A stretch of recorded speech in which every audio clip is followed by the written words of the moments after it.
Good afternoon, sir. Good afternoon. Good afternoon, sir. Good afternoon. Last lecture में आपको linear vector space के regarding कुछ point discuss कर रहे थे. कंटिन्यू करते हैं. डायमेंशन का डेफिनेशन नोट हो गया था. नेक्स्ट नोट करेंगे basis.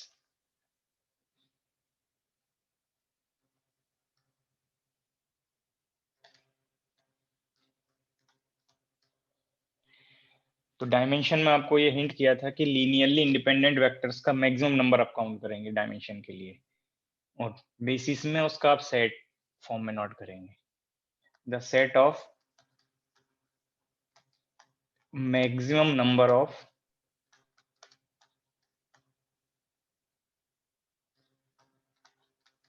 linearly independent vectors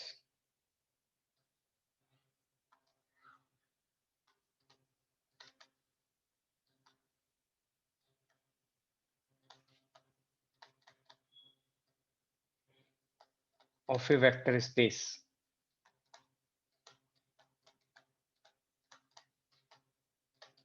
is called basis of that vector space.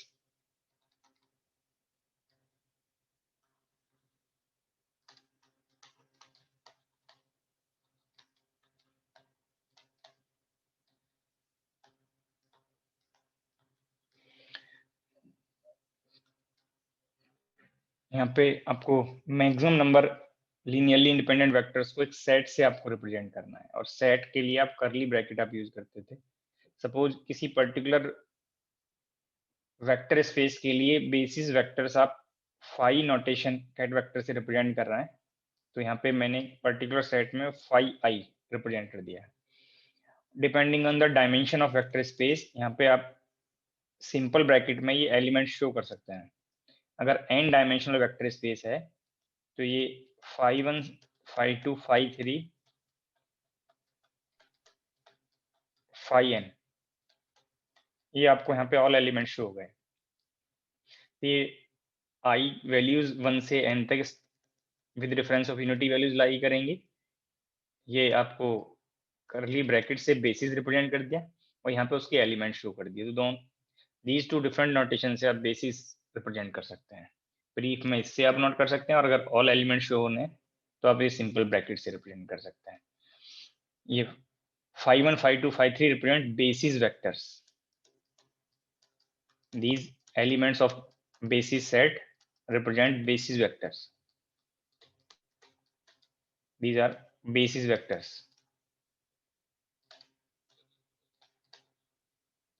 किसी पर्टिकुलर वेक्टर स्पेस के लिए जब हम बेसिस सेलेक्ट करेंगे, बेसिस का चॉइस लेंगे, तो बेसिस यूनिक नहीं है.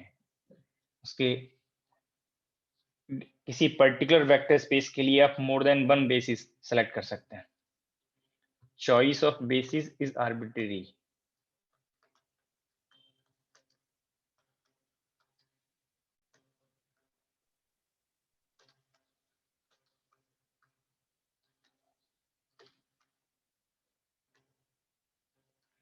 It means basis is not unique for a particular vector space.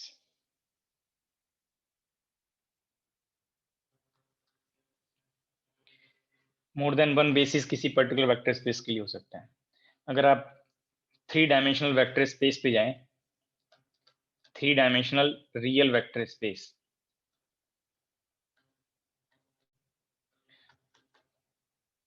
तो for 3 dimensional real vector space आप किसी भी वेक्टर को कार्टेशियन कोऑर्डिनेट सिस्टम में आप i, j और k के टर्म्स में नोट करते हैं.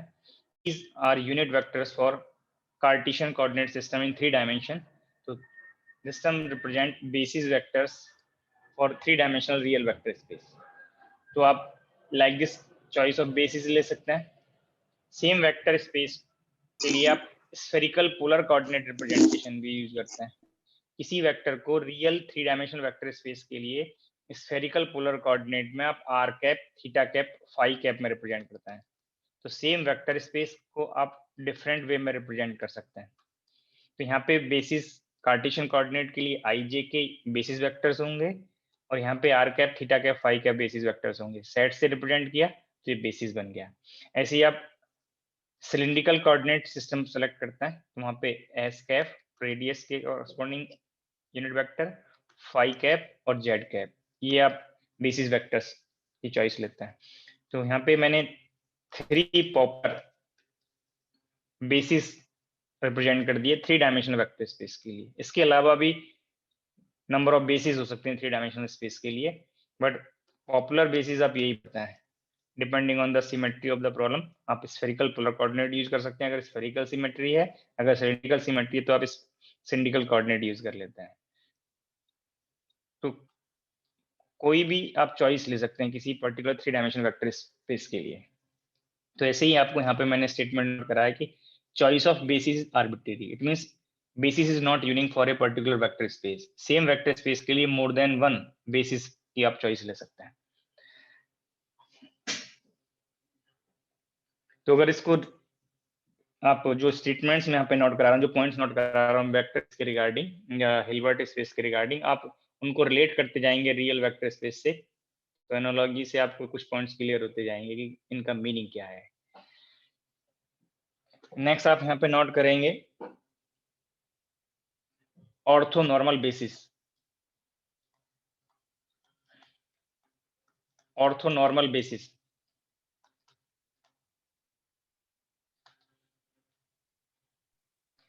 अगर basis vectors orthonormality condition follow करेंगे then basis is called orthonormal basis.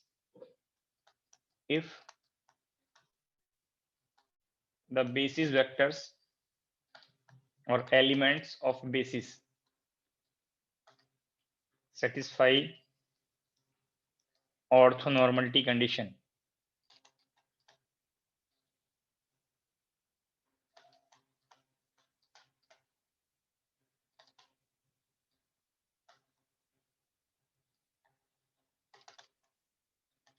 then basis is called orthonormal basis.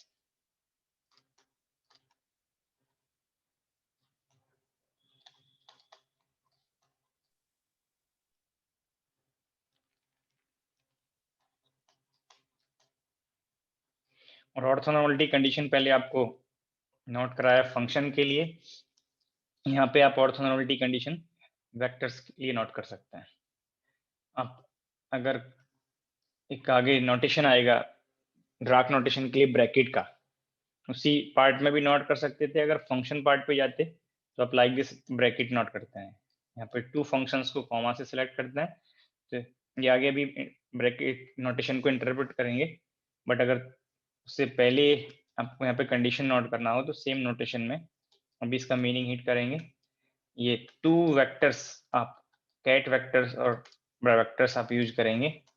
तो अगर ये बेसिस वेक्टर्स हैं phi1, phi और phi then orthonormality condition can be written as this bracket value is delta j. That means this bracket value may be 1, represent normalization condition, and this bracket may be 0, represent orthogonality condition.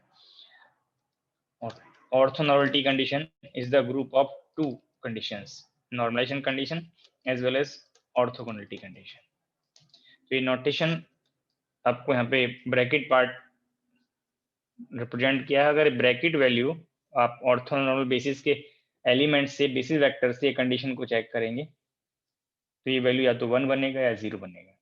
ऐसे ही अगर आप फिर से 3 dimensional real vector space का example लें तो आप लोग ये डेफिनेशन पढ़ते हैं i dot i unit vectors के लिए। सेम यूनिट वेक्टर का डॉट प्रोडक्ट और स्केलर प्रोडक्ट आप 1 लेते हैं, और डिफरेंट के लिए आप ये वैल्यू 0 लेते हैं। सेम यूनिट वेक्टर्स का प्रोडक्ट 1 और डिफरेंट के लिए परपेंडिकुलर वेक्टर्स के लिए 0। आप लोग i डॉट j 0 पढ़ते हैं, j dot k dot i ये डेफिनेशन आप 0 पढ़ते हैं। तो अगर इसी को ये नोटेशन ड्राक नोटेशंस में रिप्रेजेंट करने लगे तो यहाँ पे जो वेक्टर है i cap this equivalent to ket of i cap. Like this आप बेसिस वेक्टर्स यहाँ पर रिप्रेजेंट कर सकते हैं i j and k ket vector. तो अगर ये फॉर्म को चेक करेंगे तो अभी आगे ये पार्ट आपको डिस्कस होगा। तो ये i डॉट i 1 है और इसके इक्विवेलेंट आप नोट करेंगे तो ये i डॉट जे पार्ट बनेगा, ये 0 है। तो ये कंडीशन आपको मिलता जाएगा, सेम के लिए 1 और डिफरेंट के लिए 0। तो 3 डायमेंशनल रियल वेक्टर स्पेस की जो बेसिस वेक्टर्स हैं वो ऑर्थोनॉर्मलिटी कंडीशन शो करते हैं। तो ऑर्थोनॉर्मल बेसिस का एग्जांपल आपको कंफर्म हो गया, basis of 3 dimensional vector space. तो ऑर्थोनॉर्मल बेसिस क्या है, आपको बेसिस वेक्टर्स क्या है, ये किसी भी वेक्टर स्पेस के लिए आप मोर देन 1 बेसिस का चॉइस ले सकते हैं। तो ये पॉइंट्स आपको आगे डायरेक्ट और इनडायरेक्ट प्रॉब्लम के स्टेटमेंट से आपको हिंट होंगे। तो ये आपको पहले ही कंडीशंस नोट करा दी। अब यहाँ पे हमें ड्राक नोटेशन की रिक्वायरमेंट क्यों थी, ये आपको लास्ट लेक्चर में भी मैंने हिंट किया था। तो फिर से यहाँ पे एक बार चेक कर सकते हैं कि जो यहाँ पे स्केलर फंक्शन से आप रिप्रेजेंट कर रहे थे, स्केलर फंक्शन से अगर आप स्टेट को रिप्रेजेंट करते हैं तो वहाँ पे पहले आपको ये स्पेसिफाई करना पड़ता है कि किस रिप्रेजेंटेशन में आप स्टेट नोट कर रहे हैं, और आप रिजल्ट फाइंड करेंगे तो उस रिजल्ट उस रिप्रेजेंटेशन पे डिपेंड करेगा। तो उस कंडीशन को, उस लिमिटेशन को ओवरकम करने के लिए ड्राक ने एक आपको मेथड सजेस्ट किया। ड्राक ने स्टेट रिप्रेजेंटेशन को डिफरेंट वे में रिप्रेजेंट किया। तो अकॉर्डिंग टू ड्राक, और ड्राक नोटेशन को आपको यहाँ पे एनालॉगी करना है। तो अकॉर्डिंग टू ड्राक जो ये साई फंक्शन आप यूज कर रहे थे, this equivalent to ket of psi, and this equivalent to not equal to ket of psi. और आप जब फंक्शन पार्ट पे जाते हैं तो फंक्शन पार्ट पे आप ये नॉर्मलाइजेशन कंडीशन या ब्रैकेट कंडीशन आप पढ़े थे, integration over all space, limit over all space psi star psi d term, this term represent bracket. Dirac ने इस ब्रैकेट से ये नोटेशन का एनालॉजी किया है। This term represent scalar product और ब्रैकेट। तो ये एनालॉजी करेंगे तो ये पार्ट में जो एक कॉमा से सेपरेट किया है, यहाँ पे एक वर्टिकल लाइन से सेपरेट करेंगे। This bracket is equivalent to this part. This term represent bracket of psi. ये टर्म भी ब्रैकेट है, ये फंक्शन के लिए है, ये ड्राक नोटेशन में ब्रैकेट है। ड्राक ने इसका एनालॉजी किया है कि this Sai psi bracket result इससे मैच करेगा। तो यहाँ पे जो साई है वो कैट ऑफ साई के इक्विवेलेंट है, और साई स्टार, मैं फिर से हिंट कर रहा हूँ कि ये इक्वल नहीं है, ये इक्विवेलेंट है, ये नोटेशंस बनेंगे। और जब ये टर्म ले रहे हैं ब्रैकेट, और ब्रैकेट को आप 2 पार्ट में नोट करेंगे तो यहाँ पे 2 वेक्टर्स के नेम सजेस्ट होंगे, एक ब्रा वेक्टर और कैट वेक्टर। तो ये फर्स्ट नोटेशन है, इस ब्रैकेट में ये एनालॉजी किया इस पार्ट पे, जो फर्स्ट वेक्टर बनेगा ये ब्रा वेक्टर बनेगा, और जो सेकंड वेक्टर है वो कैट वेक्टर बनेगा। तो यहाँ पे आपको 2 नोटेशंस का नेम आपको कंफर्म हो गया। This time represent bra vector of psi and this represent ket vector. तो ये नोटेशंस आपको कंफर्म हो गए जो इस ब्रैकेट वर्ड से अराइज होता है। तो ड्राक ने नोटेशन सजेस्ट किया, और according to Dirac in the state of any quantum mechanical system, ये एनालॉजी करते हैं जो पहले स्टेटमेंट आपको स्केलर फंक्शन के लिए नोट कराया था, मैं नेक्स्ट पेज पे स्टेटमेंट नोट कर रहा हूं। According to Dirac the state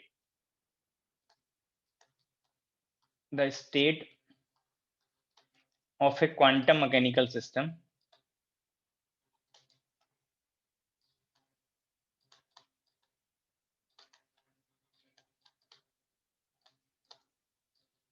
in Hilbert space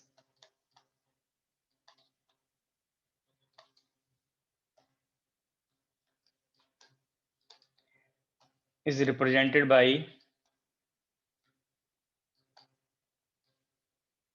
cat vector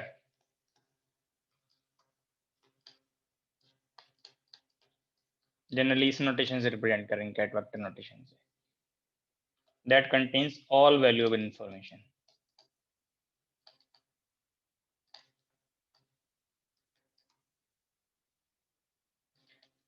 तो यही स्टेटमेंट पे जाएं जब आपको स्केलर फंक्शन से first time wave function meaning, wave function definition बताया है, तो आप एनालॉजी कर सकते हैं।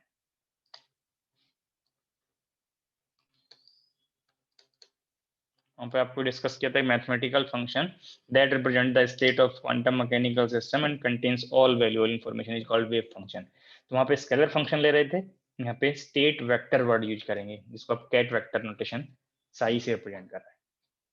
तो ड्राक ने ये स्टेट को रिप्रेजेंट करने के लिए वेक्टर अप्रोच लिया है, और रीजन आपको ये बताया कि वेक्टर का मीनिंग इस रिप्रेजेंटेशन से इंडिपेंडेंट होता है, तो आपके लिए स्पेसिफाई करने की रिक्वायरमेंट नहीं है कि वो किस रिप्रेजेंटेशन में है। तो ये ड्राक नोटेशन आपको यहाँ पे सजेस्ट किया, कैसे अराइज हुए ये नोटेशंस के नेम वो आपको यहाँ पे हिंट कर दिया। तो यहाँ पे एक स्केलर प्रोडक्ट वर्ड आता है, ये पार्ट को एनालॉजी करते जाएं वेक्टर से, जो आपने 3 डायमेंशनल वेक्टर स्पेस में रिजल्ट पढ़े हैं, तो यहाँ पे मीनिंग को रिलेट करते जाएंगे। इसी वेक्टर के लिए अगर आप किन्हीं भी 2 वेक्टर्स के लिए आप एक वेक्टर प्रोडक्ट है और स्केलर प्रोडक्ट पढ़ते हैं, ये नोटेशंस आप लोगों ने यूज किए होंगे। ये स्केलर प्रोडक्ट, ये वेक्टर प्रोडक्ट, ये magnitude of these 2 vectors, angle अगर बोथ के बिटवीन थीटा है तो कॉस थीटा, ये बोथ का magnitude sine theta N cap.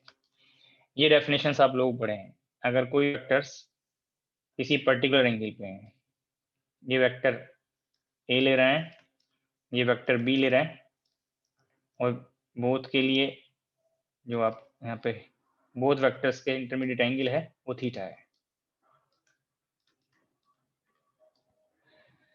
तो ये आप लोग इसका फिजिकल मीनिंग नोट करते हैं इस स्केलर प्रोडक्ट का।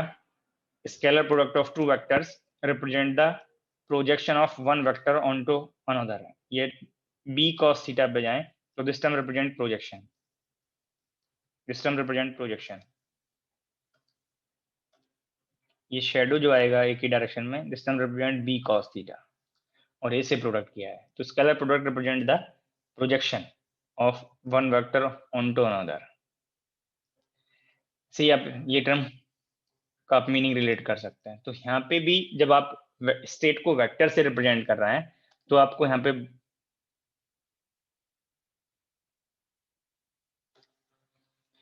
पे आप ये नोटेशंस क्या रिप्रेजेंट करेंगे, this term represent scalar product,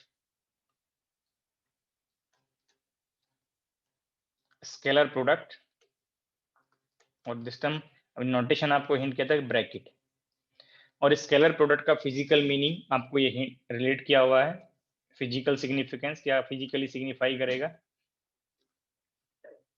अभी वेक्टर के टर्म्स में मैंने आपको ये रिलेट करने के लिए बोला, तो इजीली आप इसका सिग्निफिकेंस नोट कर सकते हैं।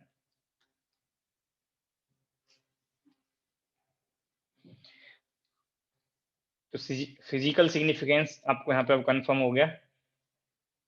अगर आप ये स्केलर प्रोडक्ट ले रहे थे, तो अगर 2 वेक्टर्स लेते हैं यहाँ पे फिजिकल सिग्निफिकेंस के लिए, सिमिलर अप्रोच आप यहाँ पे अप्लाई करें, तो this term is the scalar bracket of 2 vectors phi and psi. Same के लिए भी आपका करेक्ट हो जाएगा और डिफरेंट के लिए भी। जनरली मैंने 2 डिफरेंट नोटेशन आपको यूज कर लिया। तो this term represent scalar product of 2 vectors, and this notation phi psi represent projection of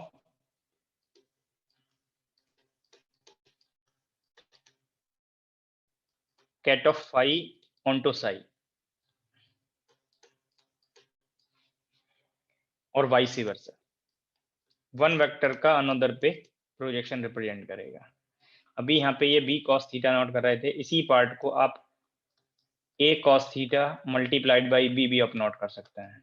तो first term represent projection of b along the direction of a, and second term represent projection of a along the direction of b। तो ये statement आपको यहाँ पे confirm हो गया। Projection of one vector, यहाँ पे वन वेक्टर फाई है और सेकंड अनदर वेक्टर साई है। तो projection of one vector onto another vector, तो projection of phi onto psi और वाइस वर्सा। तो ये स्केलर प्रोडक्ट के लिए आपको फिजिकल सिग्निफिकेंस, फिजिकल मीनिंग आपको रिलेट कर दिया। बट अगर ये नोटेशन पे जाएं फाई साई, ये नोटेशन तो ये वेक्टर्स हैं, वेक्टर का वेक्टर से प्रोडक्ट कर रहे हैं और ये जो रिजल्ट आएगा वो वेक्टर बनेगा, रिजल्टेंट वेक्टर बनेगा, जैसे आपको यहाँ पे हिंट किया हुआ है कि ये ए और बी के परपेंडिकुलर प्लेन में वेक्टर लाई करेगा क्रॉस प्रोडक्ट। तो सिमिलर वे में आप ये फाई साई नोटेशन जो आप एक टेंसर प्रोडक्ट नोटेशन होता है लाइक दिस से आप इसको रिप्रेजेंट कर सकते हैं। दोनों मीनिंग सेम है, सम टाइम लाइक दिस लिखेंगे, सम टाइम लाइक दिस। तो ये पार्ट ऑलवेज अलाउड है, system represent vector product, but ये ऑलवेज अलाउड होगा या नहीं ये कंडीशनल रिजल्ट है। सिस्टम रिप्रेजेंट वेक्टर प्रोडक्ट, यहाँ पे स्केलर प्रोडक्ट था और ये वेक्टर प्रोडक्ट है, बट ये कब अलाउड होगा कब फॉरबिडन होगा ये आप स्टेटमेंट नोट करें। This term allowed if cat of phi and psi represent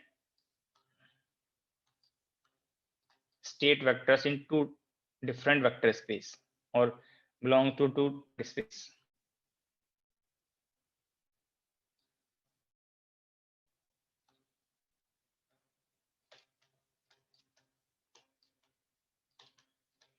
different क्या है यहाँ पे कि जब आप वन पार्टिकल सिस्टम ले रहे हैं तो वन पार्टिकल के लिए ये कोई एक वेक्टर में से पोजीशन स्पेस के कॉरस्पॉन्डिंग हो सकता है, अनदर स्पिन स्पेस को बिलोंग करता है। तो पोजीशन स्पेस और स्पिन स्पेस दोनों टू डिफरेंट स्पेस हैं, दैट टाइम पे ये प्रोडक्ट अलाउड हो जाएगा। अगर मोर देन वन पार्टिकल है तो फाई फर्स्ट पार्टिकल का फंक्शन स्टेट वेक्टर हो सकता है और साई सेकंड पार्टिकल का स्टेट वेक्टर हो सकता है, तभी अलाउड हो जाएंगे। बट अगर ये फाई और साई दोनों सेम स्पेस को बिलोंग करते हैं तो ये प्रोडक्ट फॉरबिडन हो जाएगा, तभी ये product allowed. Forbidden if phi and psi belong to same vector space or represent state vectors in same vector space। तो कब अलाउड है कब फॉरबिडन है ये आपको हिंट कर दिया। आगे जब आप more than one particle system पढ़ेंगे या टोटल वेव फंक्शन नोट करेंगे किसी सिस्टम के लिए तो आपको ये नोटेशन की रिक्वायरमेंट होगी कि टोटल वेव फंक्शन में आपको प्रोडक्ट करना है और उनको अगर स्टेट कैट नोटेशंस में रिप्रेजेंट कर रहे हैं कब वो अलाउड है कब फॉरबिडन है। उसका मैंने एक एग्जांपल आपको हिंट किया कि अगर हम वन पार्टिकल सिस्टम के लिए टोटल वेव फंक्शन नोट करें तो पार्टिकल में आपको पोजीशन कोऑर्डिनेट के साथ spin iso spin coordinates include करने हैं। तो वन स्पेस पोजीशन स्पेस हो सकता है, अनदर स्पेस स्पिन हो सकता है, आइसो स्पिन हो सकता है, तो दोनों ही डिफरेंट स्पेस को वन पार्टिकल के लिए रिप्रेजेंट करेंगे तब भी अलाउड है। और अगर मोर देन वन पार्टिकल सिस्टम है तो इंडिविजुअल पार्टिकल के लिए दोनों के पोजीशन स्पेस हो सकते हैं, तो वन पार्टिकल का पोजीशन स्पेस अनदर पार्टिकल के पोजीशन स्पेस से डिफरेंट होगा, हिल्बर्ट स्पेस के कॉरस्पॉन्डिंग जो हम बात कर रहे हैं। तो ये दोनों नोटेशंस का जो प्रोडक्ट हम करेंगे सम टाइम वो स्केलर बनेगा जो आपको यहाँ पे ब्रैकेट से बता दिया, सम टाइम वेक्टर बनेगा, बट वेक्टर पे कंडीशन है कि कब वो अलाउड होगा कब फॉरबिडन होगा, वो कंडीशन आपको मैंने यहाँ पे हिंट कर दिया है। तो ये नोटेशन की रिक्वायरमेंट होगी, नोटेशन के मीनिंग क्या है वो आपको यहाँ पे हिंट हो गए। हम किसी पर्टिकुलर स्टेट वेक्टर की बात करें, आपको बताया था कैट वेक्टर ऑफ साई। अगर इस कैट वेक्टर का हर्मिशियन एडजॉइंट, ये आपको नोटेशन आप लोग पढ़े होंगे, डैगर, इसको हर्मिशियन एडजॉइंट बोलते हैं। Transpose and complex conjugate, two operations यहाँ पे सिंगल नोटेशन में इंक्लूड होते हैं, एडजॉइंट और हर्मिशियन एडजॉइंट। सेल्फ ये पार्ट इसको नोट यूज करते हैं या डैगर वर्ड यूज करते हैं। तो यहाँ पे transpose and complex conjugate two operations include होता है। तो कैट वेक्टर का अगर हम डैगर फाइंड करेंगे तो ये ब्रा वेक्टर में कन्वर्ट हो जाएगा। ये टू नोटेशंस आपको पहले अभी हिंट किए हुए हैं।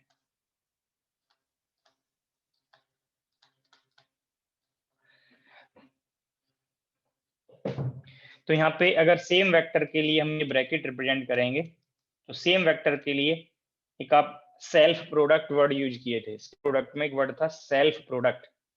ये जो टर्म है फाई साई में यहाँ पे भी ये जनरली टू डिफरेंट वेक्टर्स के लिए और सेम के लिए सबके लिए स्केलर प्रोडक्ट रिप्रेजेंट करेगा। अब अगर इसी में हम सेम वेक्टर्स में एक सेम वेक्टर का कैट वेक्टर और ब्रा वेक्टर को प्रोडक्ट करें तो this term represent self product, और सेल्फ प्रोडक्ट वेक्टर में भी आप पढ़ते हैं यहाँ पे जब ये बी और ए हो जाएंगे तो ये सेल्फ प्रोडक्ट के लिए ए डॉट ए पढ़ते हैं आप लोग, ए स्क्वायर करते हैं, this term represent self product. तो सम टाइम आपको किसी पर्टिकुलर कैट वेक्टर के लिए नॉर्म फाइंड करने के लिए बोल सकता है, नॉर्म। हो सकता है कि जब आप क्वांटम मैकेनिक्स पढ़े हो तब ये वर्ड आपको न्यू लगा हो नॉर्म, बट इसके लिए कैलकुलेशन तो आप जैसे ही वेक्टर स्टार्ट करते हैं दैट पार्ट से आप कैलकुलेशन करते जाते हैं। तो नॉर्म ये बेसिक पार्ट है, इसमें सम टाइम अगर आपसे कैलकुलेशन किया जाए किसी स्टेट वेक्टर का फॉर्म देके कि व्हाट इज द नॉर्म, हो सकता है कि सम स्टूडेंट करेक्टली कैलकुलेट कर दें, सम स्टूडेंट मिस्टेक कर सकते हैं। देखो सम टाइम स्टूडेंट ये थिंक करते हैं कि this term represent norm, this is not norm, this is the norm square. So this square root of this self product bracket is called norm. System norm of cat vector psi.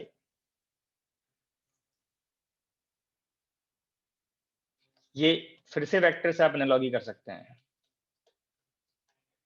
इसी में एक word और use करेंगे norm और length of ket of psi. अब आप check करें यहां से, आप ये मैग्नीट्यूड फाइंड करते हैं किसी भी वेक्टर का, तो मैग्नीट्यूड फाइंड करने के लिए जो आप ए नोटेशन से रिप्रेजेंट करते हैं तो this term represent square root of A dot A. C part से आप मैग्नीट्यूड फाइंड करते हैं, तो magnitude means length of this vector, ये ओरिजिन से इस तक का जो डिस्टेंस है वो लेंथ बताता है। तो ये टर्म नॉर्म और लेंथ बताएगा वेक्टर का। तो आप एनालॉजी करिए, अभी आपको ये ए डॉट ए, ये analogy A dot B phi size बताया, ए डॉट ए के लिए साई साई ब्रैकेट बन गया और इसका स्क्वायर रूट लिया, तो ये आपको नॉर्म और लेंथ आइडिया मिल गया यहाँ पे। और ये स्टेप आप यूनिट वेक्टर फाइंड करने के लिए भी यूज करते हैं। आप ये सॉल्व करें, किसी भी वेक्टर को अगर आप उसके मैग्नीट्यूड से डिवाइड कर देंगे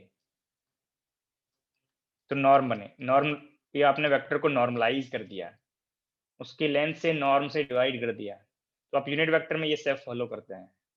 नॉर्म वर्ड जो आता है वो नॉर्मलाइजेशन से आता है कि यूनिट वेक्टर फाइंड करने के लिए आप उसको नॉर्मलाइज करते हैं। नॉर्मलाइज वर्ड इसी से आया है जो आप प्रोबेबिलिटी में आप यूज किए थे कि प्रोबेबिलिटी में ये पार्ट स्क्वायर बनेगा तो डिवाइड में इंटीग्रेशन टर्म टोटल स्पेस की प्रोबेबिलिटी से आप डिवाइड करते हैं। तो ये जो वर्ड है नॉर्म, हो सकता है क्वांटम में जब आप रीड किए हो फर्स्ट टाइम रीड किए हो, बट इसका अगर एनालॉजी करें वो आप स्टेप फॉलो करते आ रहे हैं पहले से, जैसे ही आपने वेक्टर पढ़ा है। तो दिस टर्म रिप्रेजेंट नॉर्म और length of ket of psi. अब सम ड्रैग नोटेशंस, अगर आप n डायमेंशनल स्पेस ले रहे हैं, n डायमेंशनल हिल्बर्ट स्पेस ले रहे हैं, तो n डायमेंशनल हिल्बर्ट स्पेस में जब आप कैट वेक्टर को रिप्रेजेंट करेंगे तो आपको n डायमेंशनल हिल्बर्ट स्पेस के लिए n basis vectors, maximum number of linearly independent vectors n होंगे। आपको यहाँ पे नंबर बताना है डायमेंशन के लिए कि 10 डायमेंशनल हिल्बर्ट स्पेस है, तो वहाँ पे बेसिस वेक्टर का मैक्सिमम नंबर, जो लीनियरली इंडिपेंडेंट बेसिस वेक्टर्स होंगे उनका मैक्सिमम नंबर बनेगा 10। तो जब किसी पर्टिकुलर हिल्बर्ट स्पेस में जो डायमेंशन आपको यहाँ पे स्पेसिफाई कर दिया, अब ये कैट वेक्टर को जब आप रिप्रेजेंट करेंगे तो ये कॉलम वेक्टर होगा, कॉलम मैट्रिक्स से आप इसको रिप्रेजेंट करेंगे, और मैट्रिक्स रिप्रेजेंटेशन सभी को फैमिली नोन है। अब ये कॉलम मैट्रिक्स है, वन कॉलम और नंबर ऑफ रोज आपकी यहाँ पे हो सकती हैं। तो ये कॉलम वेक्टर से रिप्रेजेंट करेंगे, यहाँ पे कितने एलिमेंट्स आएंगे, इस कॉलम वेक्टर में जितना डायमेंशन है हिल्बर्ट स्पेस का उतने एलिमेंट्स यहाँ पे रिप्रेजेंट करेंगे। और जब इसका डैगर फाइंड करेंगे तो ब्रा वेक्टर बनेगा। अगर इसी स्टेट का आप कैट वेक्टर नोट करेंगे तो आपको ये हिंट किया था कि डैगर फाइंड करना है, और ये dagger notation, dagger means complex conjugate, जो स्टार से आप रिप्रेजेंट करते थे, इसका ट्रांसपोज, टी ट्रांसपोज के लिए है। ये आप किसी भी ऑर्डर में कर सकते हैं, पहले ट्रांसपोज कर लें फिर कॉम्प्लेक्स कंजुगेट ले लें। तो यहाँ पे जब आप डैगर फाइंड करेंगे तो जनरली जो एलिमेंट्स हैं यहाँ पे हिल्बर्ट स्पेस में, ये एलिमेंट्स कॉम्प्लेक्स फॉर्म में है, और कॉम्प्लेक्स फॉर्म में किसी भी मैट्रिक्स का अगर आप डैगर फाइंड करेंगे तो पहले ट्रांसपोज करेंगे, और ट्रांसपोज करने के लिए कॉलम और रो को एक्सचेंज करेंगे। तो ये A1, A2, A3, AN all elements यहाँ पे मैंने फिर से रो में आपको रिप्रेजेंट कर दिए, बट यहाँ पे अभी मैंने ट्रांसपोज किया है, और ट्रांसपोज के साथ फिर आपको कॉम्प्लेक्स कंजुगेट भी डैगर के लिए यूज करना है। तो इन एलिमेंट्स को आप जनरली कॉम्प्लेक्स कंजुगेट से रिप्लेस कर देंगे, तब ये कैट ऑफ साई का मैट्रिक्स फॉर्म आपको कंफर्म हो जाएगा। तो ये कॉलम मैट्रिक्स होगा, कैट वेक्टर कॉलम मैट्रिक्स से रिप्रेजेंट करेंगे, और ब्रा वेक्टर को आप रो मैट्रिक्स से रिप्रेजेंट करेंगे। तो ये आपको अब यहाँ पे n डायमेंशनल हिल्बर्ट स्पेस के लिए ये नोटेशंस आपको मैंने कंफर्म कर दिया है। अभी हो सकता है कि आपको ये डाउट रहे कि ये टर्म कैसे इसको स्केलर प्रोडक्ट बन रहा था। ये आप वेक्टर पे जाइए, जब आप ये प्रोडक्ट करते हैं तो इसका जो रिजल्टेंट पार्ट बनता है ये स्केलर क्वांटिटी को रिप्रेजेंट करेगा, इसमें कोई डायरेक्शन नहीं आएगा। यहाँ पे डायरेक्शन इंक्लूड होगा, इसलिए इसको वेक्टर बोलते हैं। तो सेम मीनिंग यहाँ पे है, एक स्टेप जैसा आपको कंफर्म होना चाहिए। अगर कोई स्केलर है, स्केलर अगर स्केलर ले रहे हैं तो स्केलर में सिंगल एलिमेंट होता है ओनली। अगर ये स्केलर सी लिया तो इसका अगर आप डैगर फाइंड करेंगे, सी का डैगर फाइंड करेंगे, तो ऑटोमेटिकली यहाँ से ट्रांसपोज एलिमिनेट हो जाएगा, क्योंकि यहाँ पे स्केलर मींस अगर आप मैट्रिक्स रिप्रेजेंटेशन की बात करें तो 1 क्रॉस 1 फॉर्म बनेगा। इट मींस ओनली यहाँ पे 1 ही एलिमेंट बनेगा, और 1 एलिमेंट के लिए मैट्रिक्स की कोई रिक्वायरमेंट नहीं होती। मोर देन 1 एलिमेंट के लिए मैट्रिक्स आप रिप्रेजेंट करते हैं।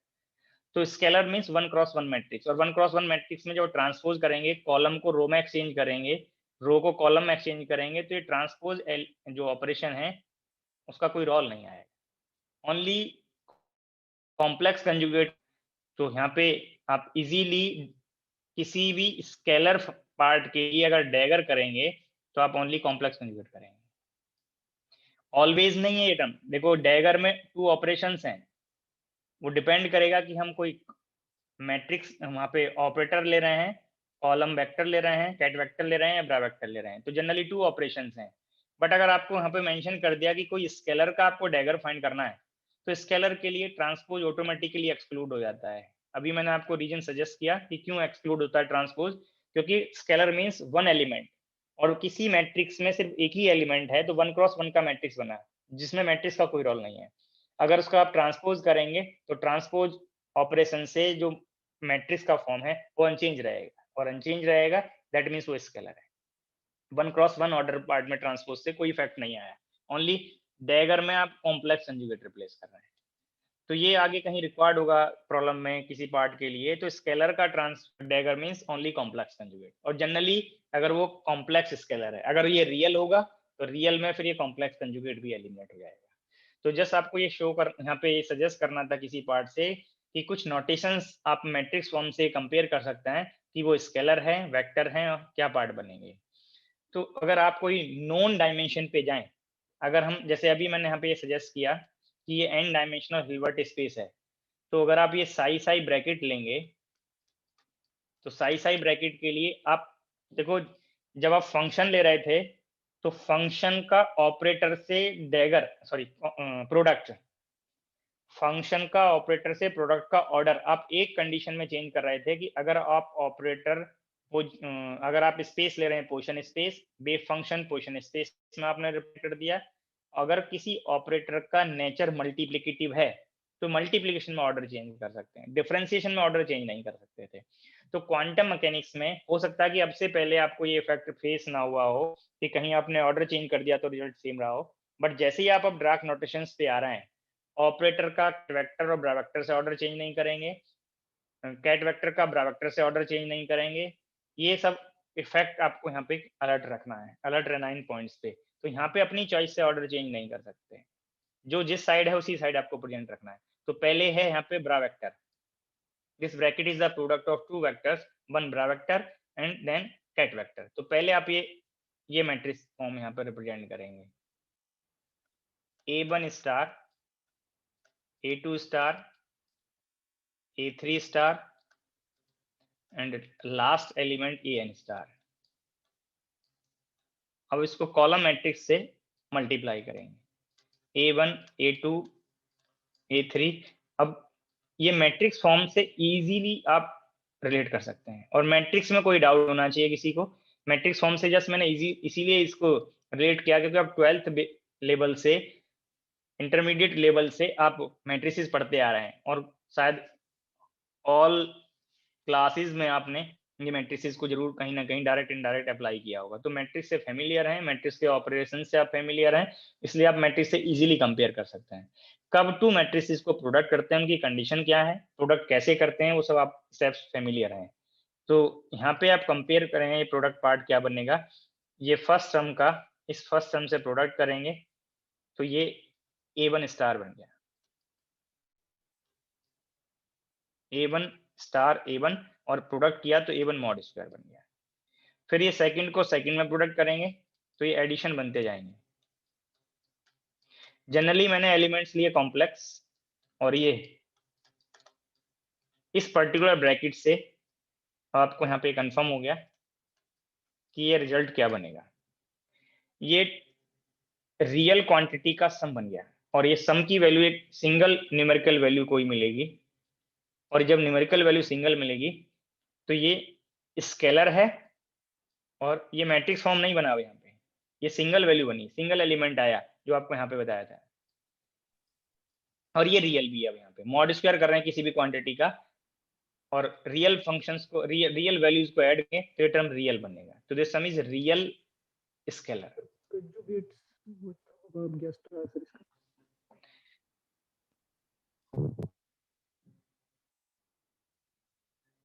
तो कैसे आपको ये सिंगल वैल्यू है, कैसे ये रियल वैल्यूज हैं, वो आपको ये मैट्रिक्स नोटेशन से प्रोडक्ट करके कंफर्म हो गया। अगर ये कंफर्म है तो साई साई जो ये नोटेशन था आपको बताया कि ये सेल्फ प्रोडक्ट बताएगा, इसका नॉर्म क्या है।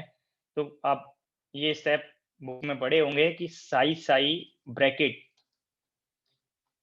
इज ऑलवेज रियल, और यही ब्रैकेट पे कंडीशन पढ़े होंगे ग्रेटर देन और equal to 0। Mod square value always real बनेगा, पॉजिटिव आएगा, और पॉजिटिव क्वांटिटीज को ऐड करेंगे तो सम नॉन जीरो बनेगा। एक ही कंडीशन में ये जीरो हो सकता है जब ket of psi itself null vector को रिप्रेजेंट करे।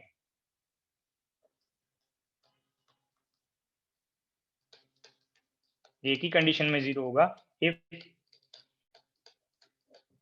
Cat of psi is null vector. Null vector और जीरो वेक्टर वो लास्ट लेक्चर में आपको किया कि नल वेक्टर किसको कहेंगे, जिसका मैग्नीट्यूड जीरो बने। साई वेक्टर के लिए अगर ये जीरो बनेगा, अगर साई नहीं है, if psi is not a null vector और जीरो वेक्टर, तब ये साई साई श्योरली आएगा। यही आपने यहाँ पे लास्ट पॉइंट पे कंफर्म किया है। अगर ये A1, A2, A3 इनमें at least one element non zero हो जाए तो ये सम श्योर नॉन जीरो बनेगा, पॉजिटिव बनेगा, रियल बनेगा।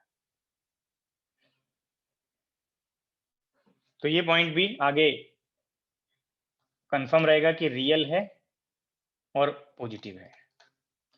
जनरली जीरो भी हो सकता था, बट जीरो कब है, जब वो नल वेक्टर होगा। बट अगर हम आगे इसका एप्लीकेशन करेंगे, अगर कैट ऑफ साई किसी क्वांटम मैकेनिकल सिस्टम की स्टेट को रिप्रेजेंट करता है तब ये नल वेक्टर नहीं होगा, क्योंकि नल वेक्टर से आप कोई इंफॉर्मेशन नहीं फाइंड कर सकते। तो स्टेट रिप्रेजेंटेशन में ये नल वेक्टर नहीं होगा। जब नल वेक्टर नहीं होगा तो ये साई साई की वैल्यू श्योरली पॉजिटिव बनेगा, नॉन जीरो बनेगा और रियल होगा। अभी मैंने लास्ट स्लाइड में आपको n डायमेंशनल वेक्टर स्पेस के लिए हिंट किया। मैंने A1, A2, A3 अननोन लिए। अगर मैं कोई नोन एग्जाम्पल लूं, सपोज आपको कैट ऑफ साई दिया हुआ है -1, 2 + i एंड 3, ये कोई कैट वेक्टर दिया है।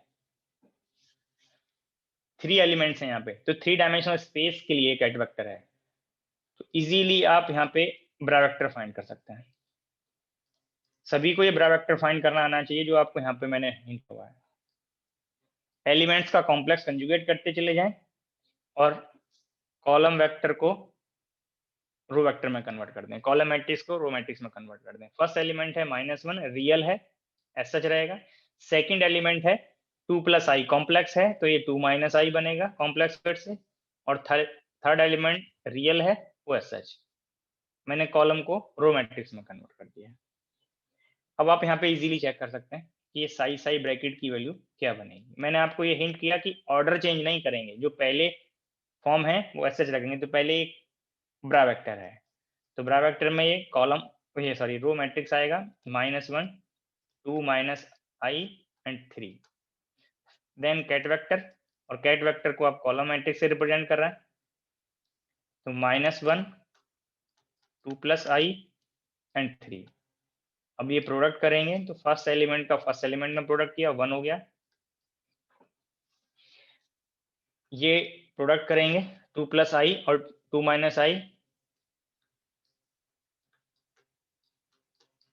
तो आपको ये आप वैल्यू आप चेक कर सकते हैं, रियल है, पॉजिटिव है, नॉन जीरो है, जो आपको यहाँ पे बताया हुआ है।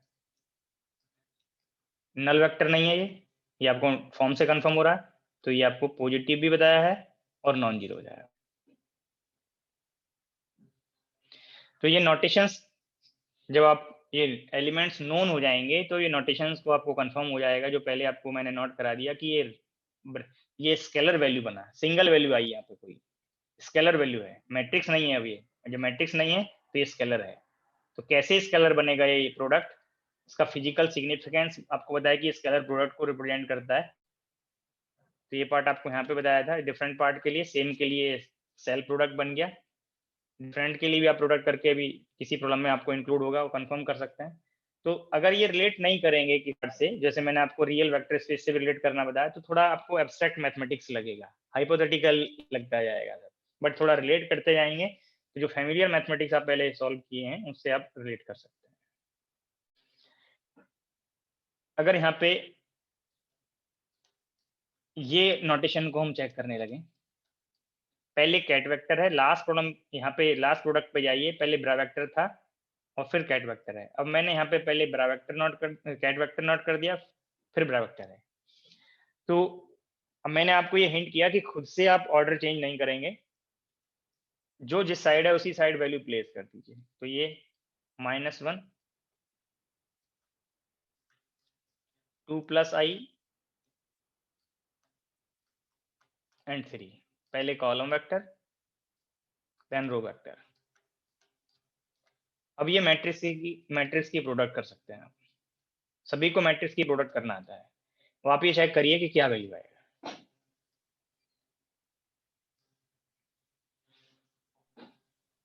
मैट्रिक्स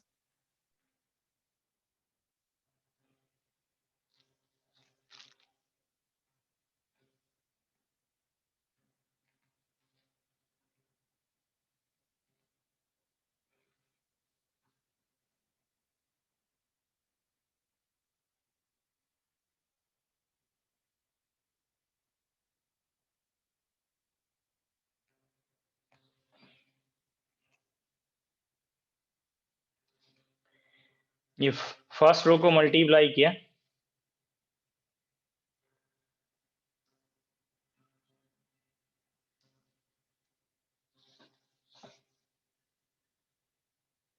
ये आप कंपेयर कर लीजिए।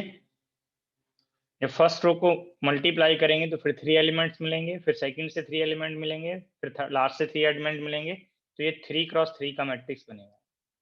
सभी को प्रोडक्ट करना आता है।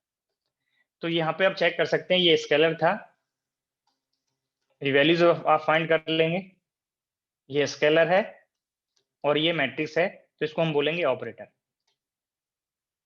तो ये नोटेशंस का मीनिंग आपको कंफर्म रहेगा कि क्या पार्ट रिप्रेजेंट करेंगे। ये ऑल एलिमेंट्स प्रोडक्ट फॉर्म में प्रोडक्ट करके आप नोट कर देंगे मैट्रिक्स के इनसाइड। तो जस्ट आपको ये नोटेशंस खुद से चेंज नहीं करने हैं, खुद से आपको इनमें मिस्टेक नहीं करना है। आगे जो रिक्वायर्ड है, क्यों ये स्केलर प्रोडक्ट वर्ड यूज हो रहा था, क्यों यहाँ पे ये ऑपरेटर पार्ट बना है? क्योंकि ऑपरेटर को मैथमेटिक्स इसमें मैट्रिक्स से आप रिप्रेजेंट कर सकते हैं। तो ड्रैग नोटेशंस प्रॉब्लम के इंटरमीडिएट पार्ट जो आपको यहाँ पे पॉइंट सजेस्ट कर रहे हैं, प्रॉब्लम के इंटरमीडिएट पार्ट बनेंगे, तो दैट टाइम पे आपको ये मिस्टेक नहीं करना है। तो ये जो फॉर्म है ये ऑपरेटर को रिप्रेजेंट करेगा। This term represent operator and this term represent scalar. Scalar, matrix, operator, these में क्या डिफरेंसेस हैं, क्या सिमिलरिटीज हैं, वो आपको मैंने हिंट किया हुआ है। तो जितने जैसे ही पर्टिकुलर प्रॉब्लम में या किसी पर्टिकुलर आर्टिकल के लिए आपको स्पेस का डायमेंशन कंफर्म हुआ, दैट डायमेंशन से कितने बेसिस वेक्टर्स होंगे, वहां पे वो बेसिस वेक्टर ऑर्थोनॉर्मल बेसिस है कि नहीं है, ये सब पॉइंट्स का आपको प्रॉब्लम के स्टेटमेंट से आपको हिंट होता जाएगा। अब अभी तो मैंने आपको सिंगल सिंगल नोटेशंस का हिंट किया। सम पॉइंट्स प्रॉब्लम के लिए रिक्वायर्ड होंगे, पहले ही आप उनको यहाँ पे नोट कर लेंगे तो आगे कॉन्फिडेंटली अप्लाई कर सकते हैं। ये आपको कैट नोटेशंस के लिए पहले बता दिया। अगर सी को कोई स्केलर ले रहे हैं, जो पहले नोटेशन बताया हुआ है, ए बी सी, ये स्केलर्स हैं। आगे अगर मोर देन वन स्केलर्स की रिक्वायरमेंट होगी तो आप यूज कर सकते हैं। अब अगर आप यहाँ पे ये नोटेशन कहीं पे पढ़ रहे हैं, कैट के इनसाइड में साई को किसी स्केलर वैल्यू से मल्टीप्लाई किया हुआ है। अब इस स्केलर को अगर आप इस कैट नोटेशन से आउटर में नोट करेंगे तो ऐसा आप इसको C multiplied by ket psi note कर सकते हैं। अब थोड़ा रिकॉल करें, मैंने अभी आपको ये स्टेटमेंट नोट कराया कि कैट ऑफ साई किसी क्वांटम मैकेनिकल सिस्टम की स्टेट को रिप्रेजेंट करता है। ये कैट ऑफ साई किसी हिल्बर्ट स्पेस का एलिमेंट है। अब लास्ट लेक्चर पे जाइए, आपको जब लीनियर वेक्टर स्पेस की कंडीशन बताई है तो प्रोडक्ट वाले पार्ट में फर्स्ट पॉइंट नोट कराया रूल्स फॉर मल्टीप्लिकेशन में, any vector multiplied by scalar is also the vector of same vector space, तो दिस इज आल्सो वेक्टर। तो ये पॉइंट्स आपको जो बताए थे कैसे ये स्टेट वेक्टर बनता है, कैसे स्टेट को रिप्रेजेंट करेगा, वो आगे कंफर्म रहेगा, जो लास्ट लेक्चर में आपको हिंट किया हुआ है। अब अगर आपको इसी से ब्रा वेक्टर फाइंड करना हो तो ये कैट वेक्टर का डैगर फाइंड करेंगे तो ब्रा वेक्टर बनेगा। इस रिलेशन का ब्रा वेक्टर फाइंड कर दीजिए।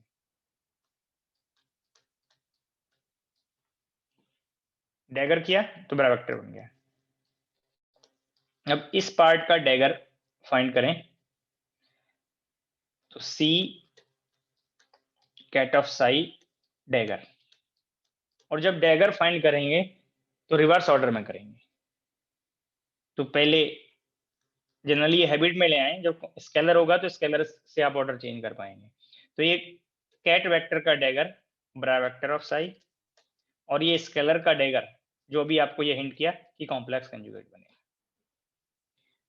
तो इस इक्वेशन के डैगर से, इस रिलेशन के डैगर से आपको ये रिजल्ट मिल गया। और इसी को इस अब ये क्योंकि ये स्केलर है, ऑपरेटर को इस ब्रा वेक्टर के जिस साइड है उसी साइड रखना है, बट इस स्केलर को आप चाहे जिस साइड आप नोट कर सकते हैं क्योंकि स्केलर कॉम्यूट करता है।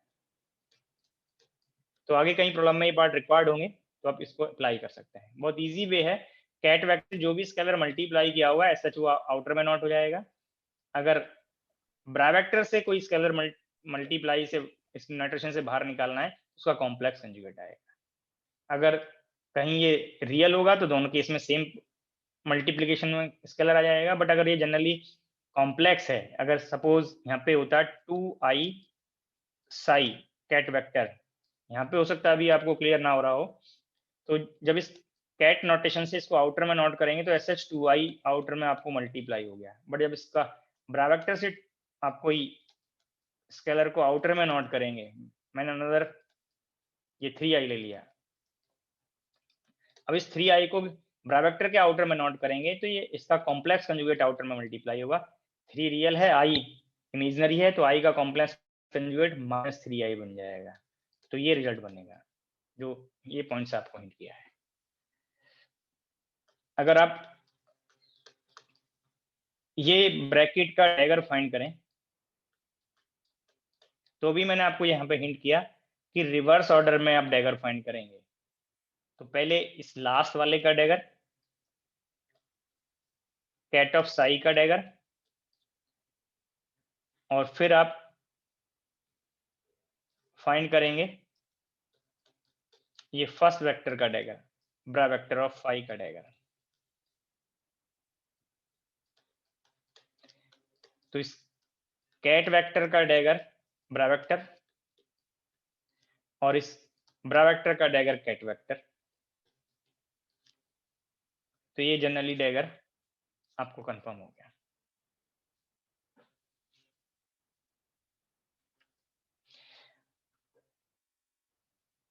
बट इसी में आप ये पार्ट जाइए कि आपको ये बताया था कि ये स्केलर भी है, फाई साई स्केलर है, और स्केलर का डैगर कॉम्प्लेक्स कंजुगेट भी होता है। तो इसी में आप ये पार्ट भी नोट कर सकते थे।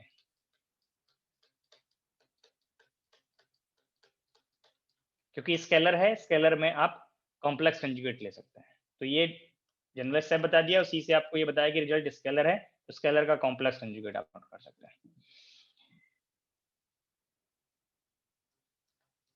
अगर आपको किसी पर्टिकुलर ब्रा वेक्टर से मल्टीप्लाई करना है, C1 phi1 या यहाँ पे A phi1 plus B phi2, ये भी कहीं रिक्वायर्ड होगा, तो ये कैट वेक्टर से आउटर में आप नोट कर सकते हैं, और रिमेनिंग का ब्रैकेट, ये ब्रा वेक्टर कैट वेक्टर के साथ मिलके ब्रैकेट बनाएगा। और फिर से ये बी पार्ट को ऐसा नोटेशन से आउटर में नोट करेंगे, और ये ब्रा वेक्टर इस कैट वेक्टर के साथ मिलके ब्रैकेट बनाएगा।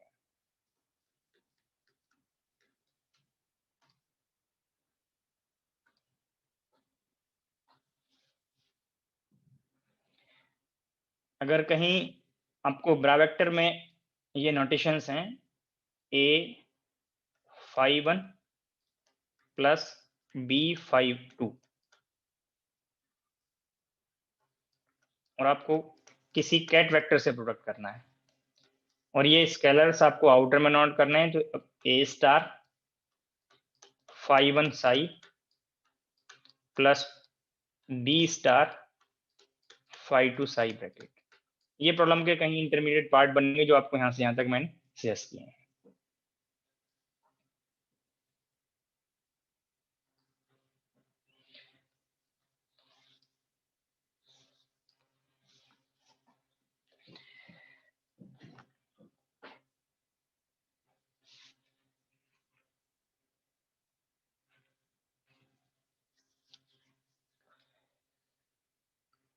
अगर कोई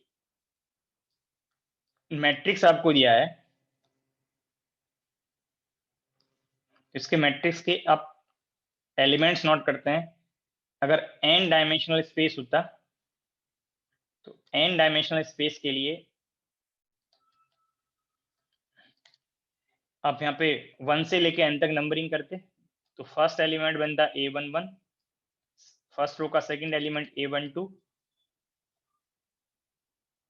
फर्स्ट रो का थर्ड एलिमेंट A13, और लास्ट एलिमेंट A1n। अगर आप स्क्वायर मैट्रिक्स ले रहे हैं तो ये n क्रॉस n ऑर्डर बनेगा, और किसी ऑब्जर्वेबल को ऑपरेटर को आप मैट्रिक्स से रिप्रेजेंट करते हैं।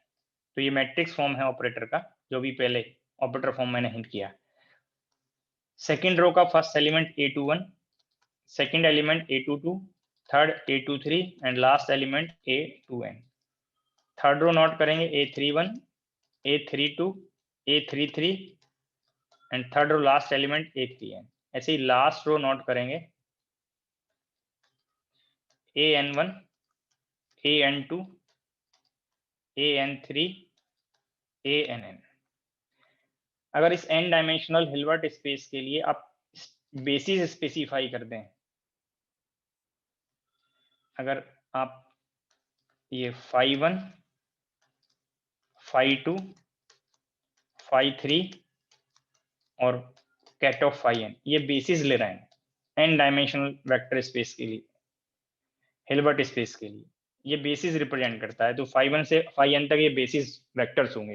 तो इस पर्टिकुलर बेसिस में अगर आप ये मैट्रिक्स रिप्रेजेंट करें, तो इस मैट्रिक्स का मैट्रिक्स एलिमेंट, कोई भी मैट्रिक्स एलिमेंट में जो आप लेंगे तो रिप्रेजेंट करेंगे ब्रैकेट से। ये कैट वेक्टर नोटेशन आपको कंफर्म हो गए, ये ब्रा वेक्टर नोटेशन, और ये मैट्रिक्स की प्रोडक्ट से आप वैल्यू को फाइंड कर सकते हैं।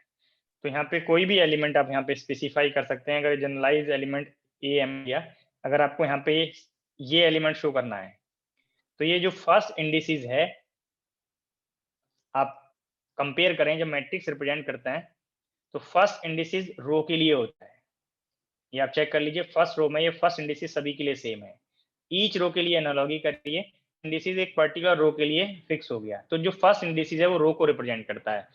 और आपको ये बताया कि ये कैट वेक्टर कॉलम मैट्रिक्स होता है और ब्रा वेक्टर रो मैट्रिक्स होता है। तो जो फर्स्ट इंडिसेस है वो ब्रा वेक्टर के इंडिसेस के लिए है और सेकंड इंडिसेस है वो कैट वेक्टर के इंडिसेस के लिए। तो आप यहाँ पे इजी सकते हैं, ये फर्स्ट इंडिसेस, तो यहाँ पे ब्रा वेक्टर में इंडिसेस सेम है, और जो सेकंड इंडिसेस है n वो कैट वेक्टर के लिए सेम है। तो इजीली किसी पर्टिकुलर बेसिस में आप मैट्रिक्स फॉर्म रिप्रेजेंट कर सकते हैं। तो ये पॉइंट्स आपको आगे रिक्वायर्ड होंगे, किसी ऑपरेटर को आप मैट्रिक्स से रिप्रेजेंट करेंगे। अगर मैट्रिक्स रिप्रेजेंटेशन आपको ये कंफर्म हो गया तो मैट्रिक्स आपको फैमिली से प्रॉब्लम आप इजी वे में हो सकता है सॉल्व कर पाए, कॉन्फिडेंटली आप सॉल्व कर पाए। तो आगे यहाँ पे डिस्कस करते हैं। सर इसको दोबारा बता देना एक बार। हाँ जी, इसको रिपीट कर देना सर। ये किसी भी मैट्रिक्स एलिमेंट को आप लाइक से रिप्रेजेंट करते होंगे, ये नोटेशन तो सेम पड़े मैट्रिक्स एलिमेंट के लिए, बोलिए। ये नोटेशन पे जाइए पहले, मैट्रिक्स एलिमेंट का नोटेशन जो मैंने बताया वो तो क्लियर होगा सभी को। जी सर, हाँ। 12th लेवल पे भी ये नोटेशन ही पढ़ते थे। अब यहाँ पे जो मैंने ये पॉइंट्स बताए ड्रैग नोटेशन के रिगार्ड, पार्ट पे जाइए। कैट वेक्टर कॉलम वेक्टर है और इसी के इक्विवेलेंट या कोई पार्ट के किसी भी डिफरेंट वेक्टर के इक्विवेलेंट ब्रा वेक्टर बनाएंगे तो ये रो मैट्रिक्स बनेगा। तो इजी वे इसी में आपको ये हिंट किया है कि जो फर्स्ट इंडिसेस है यहाँ पे ये m, ये ब्रा वेक्टर का इंडिसेस बताएगा, और ये सेकंड इंडिसेस है n, वो कॉलम वेक्टर का इंडिसेस बताएगा। अब आप यहाँ पे किसी भी मैट्रिक्स एलिमेंट को आप एनालॉगी कर सकते हैं। सपोज आपको ये पार्ट पे जाना है तो यहाँ पे A23 का मीनिंग क्या है, सेकंड रो का third element. A23 represent second row third element. तो आप चेक करें यहाँ पे ये टर्म बनेगा A23, किसी भी पर्टिकुलर बेसिस के कैट वेक्टर्स का आपको आइडिया होगा, उसका ब्रा वेक्टर आप इजीली फाइंड कर सकते हैं ड्रैग नोटेशन के स्टेप से। तो ऑपरेटर का एक्शन दिया होगा, तो ये पार्ट आप आगे नोट कर सकते हैं। तो आगे कहीं किसी पार्ट के मैट्रिक्स रिप्रेजेंटेशन रिक्वायर्ड होगा तो ये नोटेशंस आपको पता होंगे तो आगे रिलेट कर सकते हैं, चाहे वो डायगोनल के एलिमेंट्स हो चाहे नॉन डायगोनल एलिमेंट्स हो, सभी को आप रिलेट कर सकते हैं। डायगोनल के लिए number of rose, number of column. Sir back select करना। सर एक ना जो आपने कैट वेक्टर में पीछे नंबर ऑफ एलिमेंट्स बताया है ना, वो एन डायमेंशनल हिल्बर्ट स्पेस के इक्वल होगा। मतलब जो डायमेंशन है हिल्बर्ट स्पेस की वो नंबर ऑफ एलिमेंट्स हमेशा उसी के इक्वल होगा या उससे कम भी हो सकता है।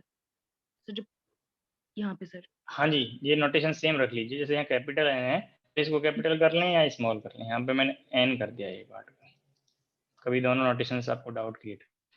जितना डायमेंशन होगा उसमें जो एलिमेंट्स होंगे मैट्रिक्स के एक पर्टिकुलर कॉलम वेक्टर में नंबर ऑफ एलिमेंट्स मिलेंगे। अभी इसी का एक नॉन एग्जांपल मैंने यहाँ पे बताया।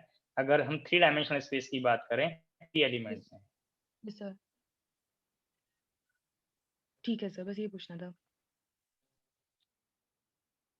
जो पॉइंट्स मैंने यहाँ पे बताए हैं इनको जब आगे मैं अप्लाई करूंगा किसी नॉन पार्ट प्रॉब्लम के लिए, नॉन ऑपरेटर के लिए, तो रिलेट करते हैं। एक स्लाइड बैक करना। तो अभी तो मैंने ड्रैग, हाँ जी एक स्लाइड बैक करना sir.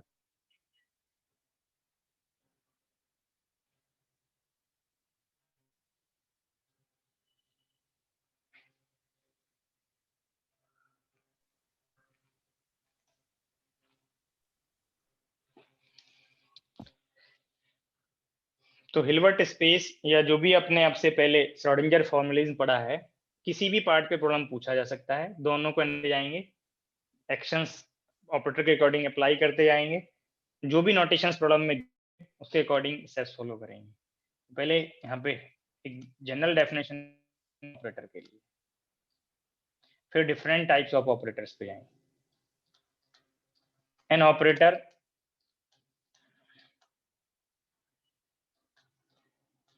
Mathematical rule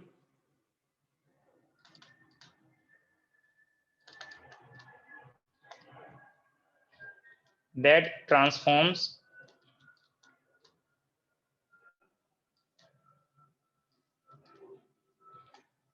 a cat vector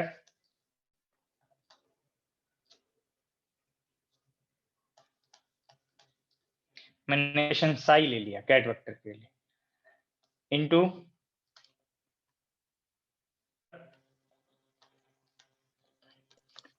cat vector mathematical psi rule dash. क्या होगा वर्ड मैंने बोला था। An operator is a mathematical rule that transforms a cat vector cat of psi into another cat vector psi dash of same vector space.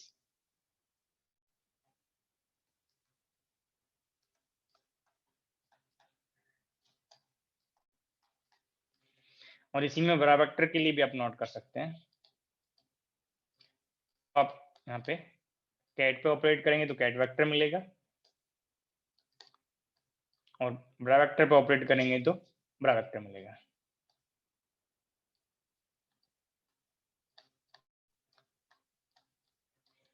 But same vector space में ही transform होंगे।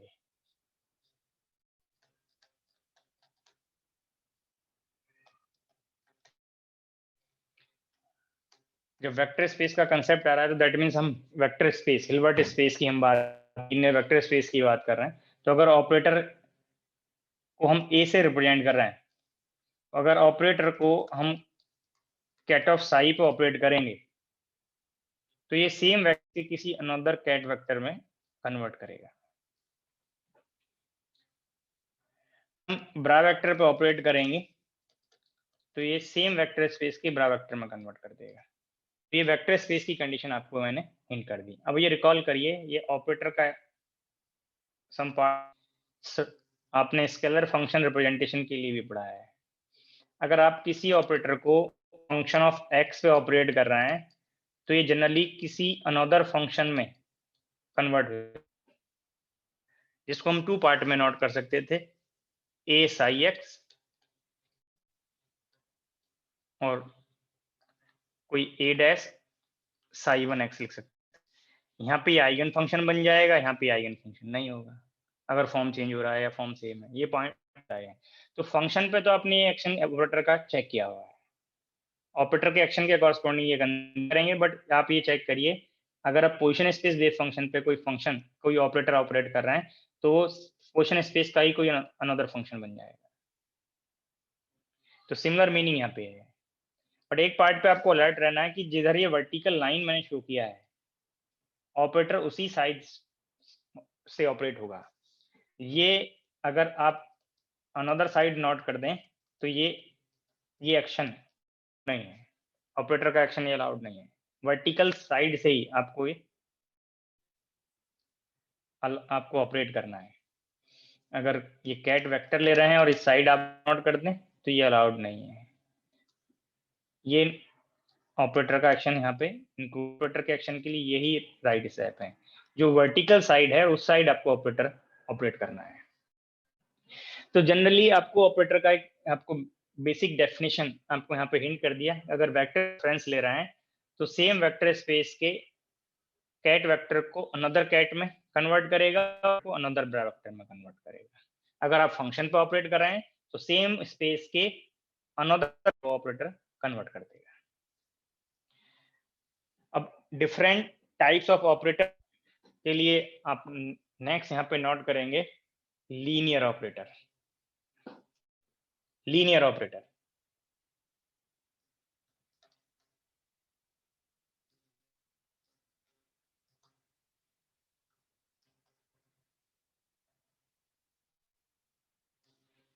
linear operator, an operator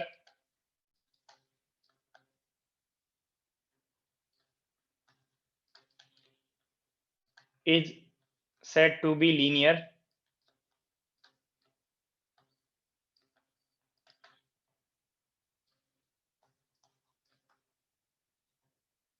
if it satisfies the following condition.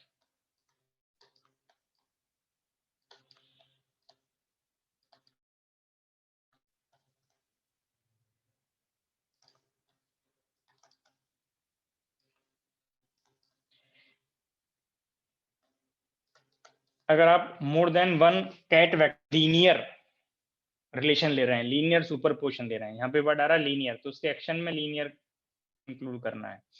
अगर आप यहाँ पे 2 scalars ले रहे हैं C1 C2 और 2 स्टेट या कैट वेक्टर्स ले रहे हैं phi1 phi2, तो दीज के लीनियर सुपरपोज अगर आप ऑपरेटर का एक्शन अप्लाई करें तो ऑपरेटर C1 phi2 phi2 पर ऑपरेट करेंगे तो ये रिलेशन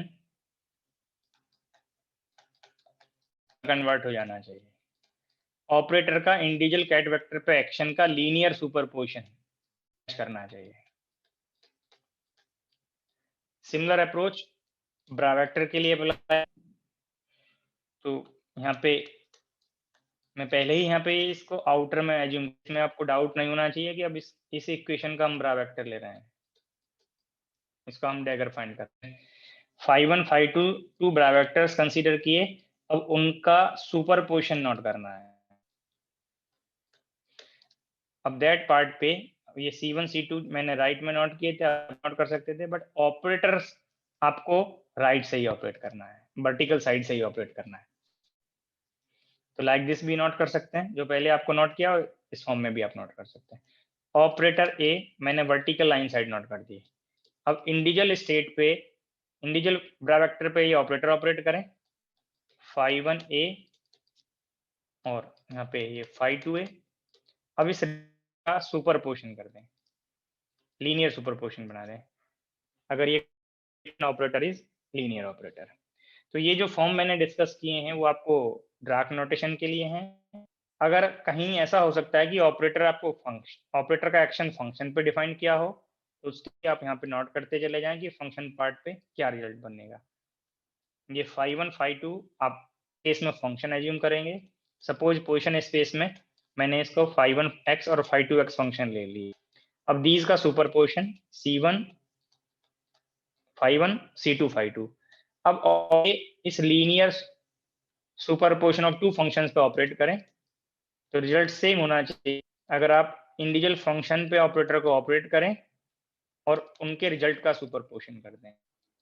ये मैंने सेपरेटली बहुत इस फंक्शन पे ऑपरेट कर दिया ऑपरेटर, अब जो यहाँ से रिजल्ट बनेगा उनको करना है।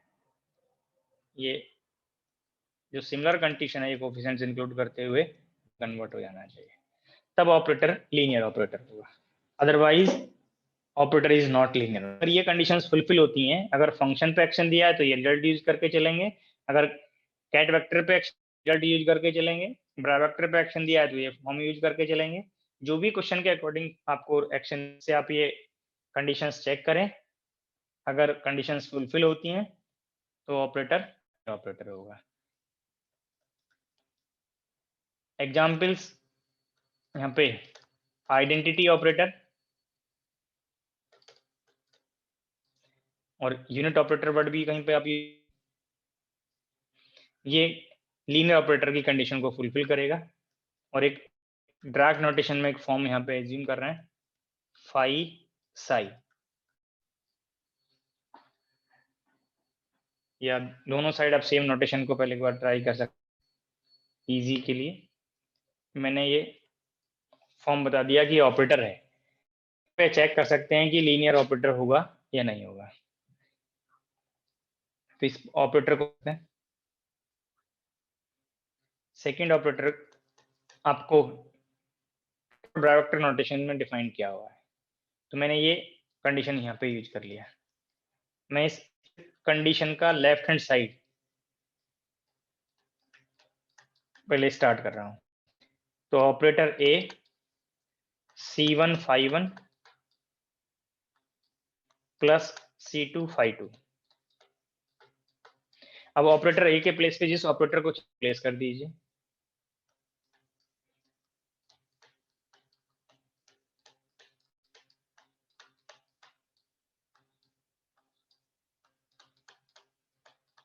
मैंने ये कंडीशन और ऑपरेटर का फॉर्म प्लेस कर दिया।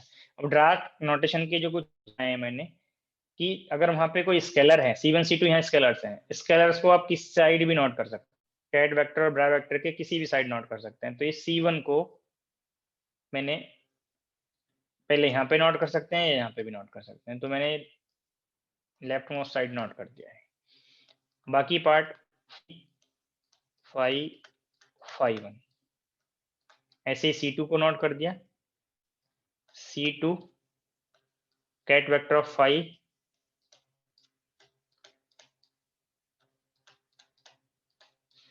अब यहां से फिर से चेक कर, ये ऑपरेटर पार्ट बन गया, इसके प्लेस पे फिर से ये रख दीजिए। तो आप लेफ्ट साइड से स्टार्ट किया था मैंने और राइट साइड लीनियरिटी कंडीशन का फाइंड हो गया, then given operator is linear operator. Track notation में मैंने आपको ये मेथड हिंट कर दिया कि कैसे आप चेक कर सकते हैं लीनियर के लिए। अगर ये लेफ्ट हैंड साइड मैंने राइट हैंड साइड से मैच करा दिया, सम टाइम आप लेफ्ट हैंड साइड और राइट हैंड साइड सेट कर लें, उनके कुछ स्टेप्स फॉलो कर लें, अगर वो मैच कर पाते हैं तो लीनियर ऑपरेटर होगा, अगर आते हैं तो नॉट लीनियर ऑपरेटर होगा। इसी में एक प्रॉब्लम से इसको चेक करते हैं, अगर फंक्शन पे एक्शन दिया हुआ है तब ऑपरेटर लीनियर होगा या नहीं होगा। नेक्स्ट इज स्टेटमेंट, कैसे चेक करना है हिंट करते हैं।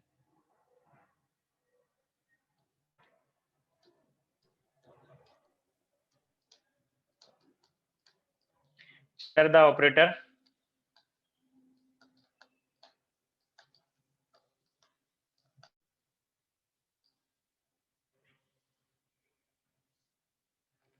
A whose action is defined as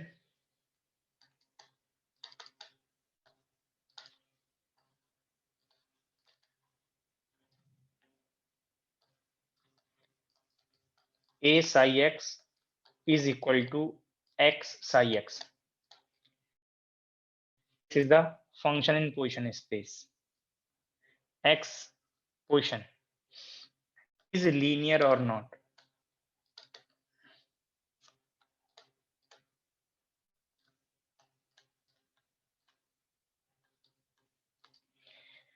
operator को एक्शन डिफाइन किया है, फंक्शन पे क्या एक्शन है। यहाँ पे ऑपरेटर नोटेशन डिफाइंड था, यहाँ पे ऑपरेटर ए नोटेशन है और उसका फंक्शन पे क्या एक्शन है यहाँ पे डिफाइन किया हुआ है। इसको चेक करने के लिए मैंने आपको यहाँ पे बोथ में, फंक्शन नोटेशन में भी और डार्क नोटेशन में आपको लीनियरिटी कंडीशन बताया हुआ है। अब यहाँ पे फंक्शन पार्ट से एनालॉजी करने के लिए आपको फॉर्म आप एज्यूम कर लें, उनका सुपरपोजिशन C1 5 1 प्लस C2 5 2, ये आप चेक करें, इससे एनालॉजी करना है। ऑपरेटर जो भी टर्म है, ऑपरेटर के एक्शन से आप चेक करें, ऑपरेटर के राइट में जो भी टर्म है उसमें प्री किया x से, यहाँ पे साई x था और साई x में प्री मल्टीप्लाई किया x से, तो left hand side operator C1 5 1 x plus C2 5 2 x।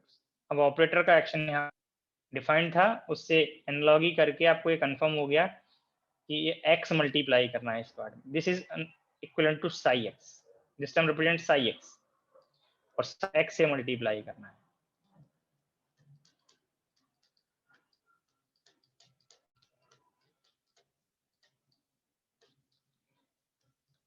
और ये x स्केलर से कॉम्यूट करेगा, तो C1 x 5 1 x plus C2 x 5 2 x। यहाँ पे कंपेयर कर सकते हैं, इस पार्ट को फिर से आप 5 1 नोट कर सकते हैं, इस पार्ट को आप a कर सकते हैं।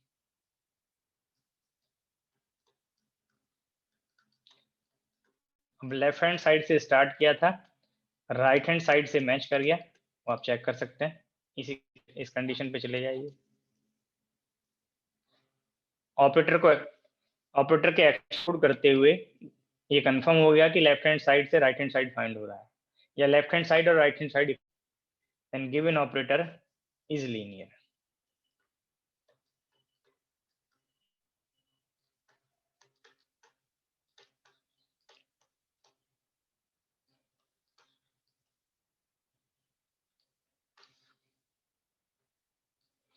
ये ऑपरेटर जो आपको यहाँ पे एक्शन डिफाइन किया था वो लीनियर है।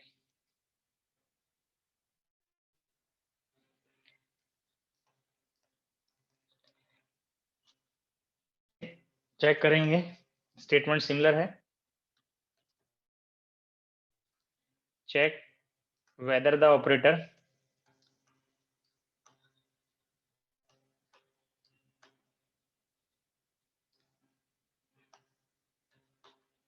A defined as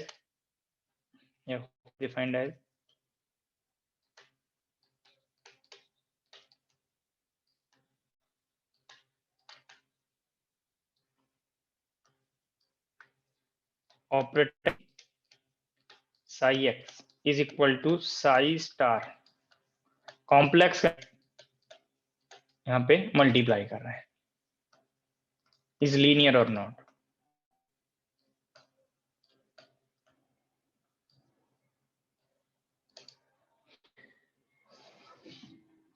तो फंक्शन पार्ट के लिए एक्शन डिफाइंड किया हुआ है, दैट एक्शनलिटी कंडीशन जो आपको बताई हुई है यहाँ पे उसमें अप्लाई कर दें और चेक करें कि वो लीनियर है या नहीं। तो बहुत जल्दी से प्रॉब्लम के स्टेप्स ट्राई करिए और कंफर्म करिए।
आपको ऑपरेटर के एक्शन को फंक्शन करने के लिए टू डिफरेंट फंक्शन का आप सुपरपोजिशन कंसीडर करेंगे, ऑपरेट करेंगे।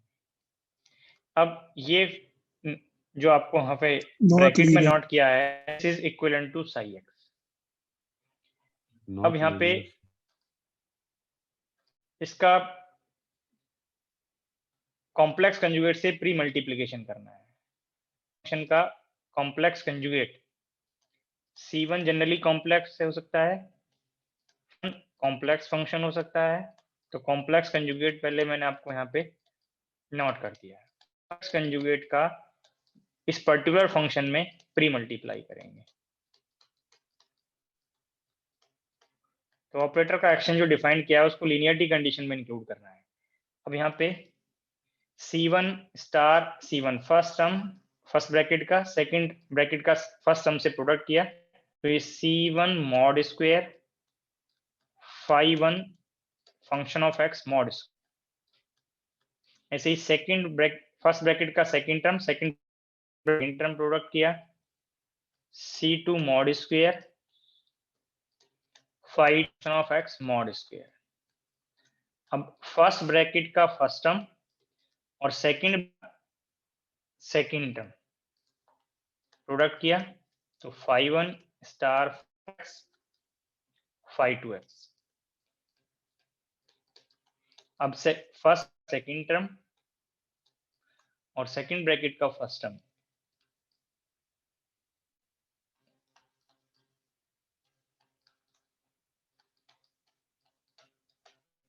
ये आपको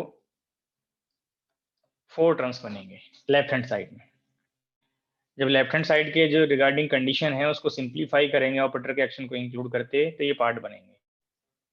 मैंने आपको ये हिंट किया कि left hand side right hand side में एडजस्ट हो जाए या left hand side right hand side separately calculate, फिर आप उनमें सम स्टेप्स फॉलो करके एनालॉजी करें, कंपेयर करें कि वो मैच करते हैं या नहीं करते। अब राइट हैंड साइड में ये कंडीशन थी। अब ऑपरेटर के एक्शन को इंक्लूड, ऑपरेटर के राइट में जो भी टर्म है, C1 लेफ्ट में है, राइट में phi1 है, तो दिस इज psi x। अब इसका कॉम्प्लेक्स कंजुगेट से प्रोडक्ट करना है।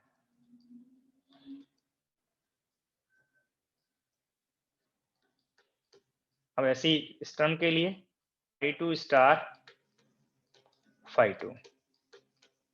अब आप इजी लगता है, यहाँ पे 4 टर्म्स हैं जिनमें आप कोई सिंप्लीफिकेशन कर सकते हैं और यहाँ पे ओनली 2 टर्म्स हैं। Left hand side right hand side से मैच नहीं करती, और जब मैच नहीं करेगी तो operator is not linear operator.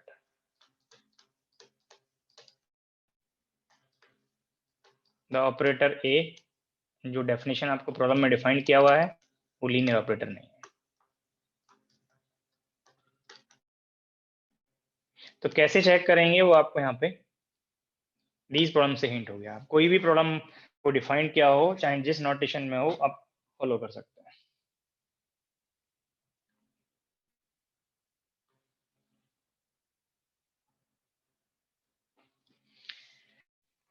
अब operator notation, operator action, function, Dirac notation के टर्म्स में ये आप हो गए। प्रॉब्लम नोट कर सकते हैं, जो पहले फॉर्म्स आपको ड्राक नोटेशन के स्टेप्स बताएं वो आपको यहाँ पे कंफर्म हो जाएंगे।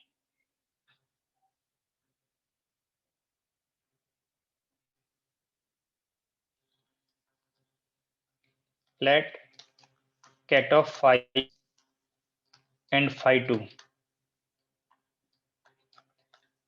be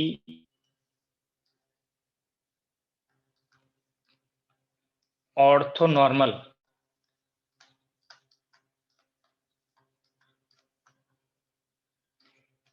these vectors of a two-dimensional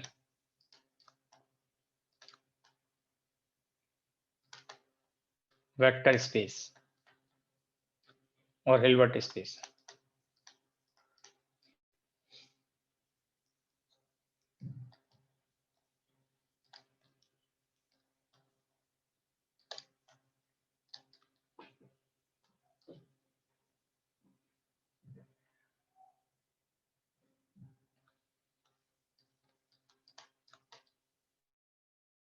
In this space, two cat vectors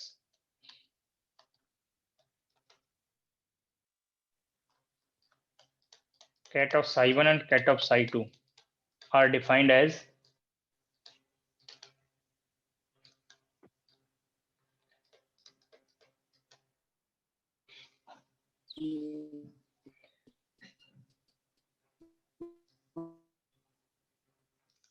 one by root 2 cat of phi1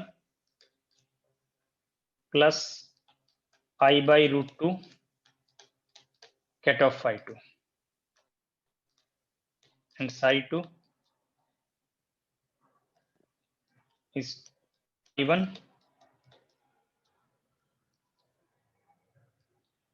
plus 3I phi2।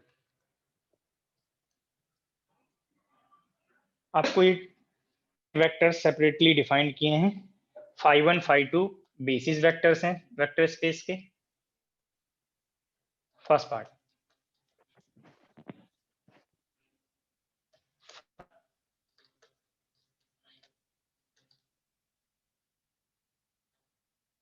Brackets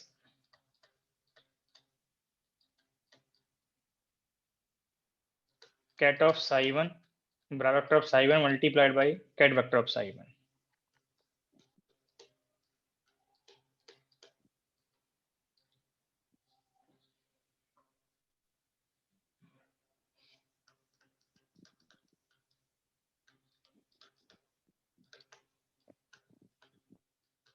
Find the operators.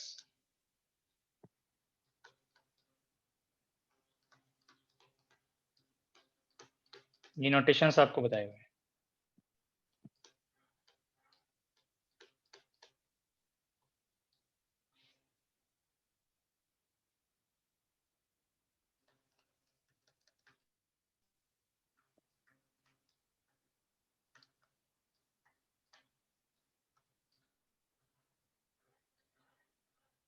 Find the trace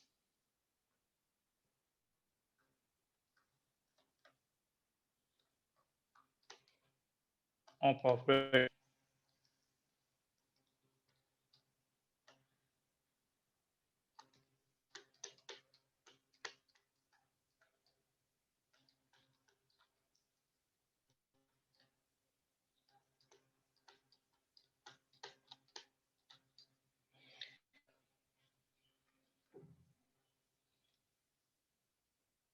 यहाँ पे फर्स्ट चाहे तो ये भी नोट कर सकते हैं ब्रैकेट में.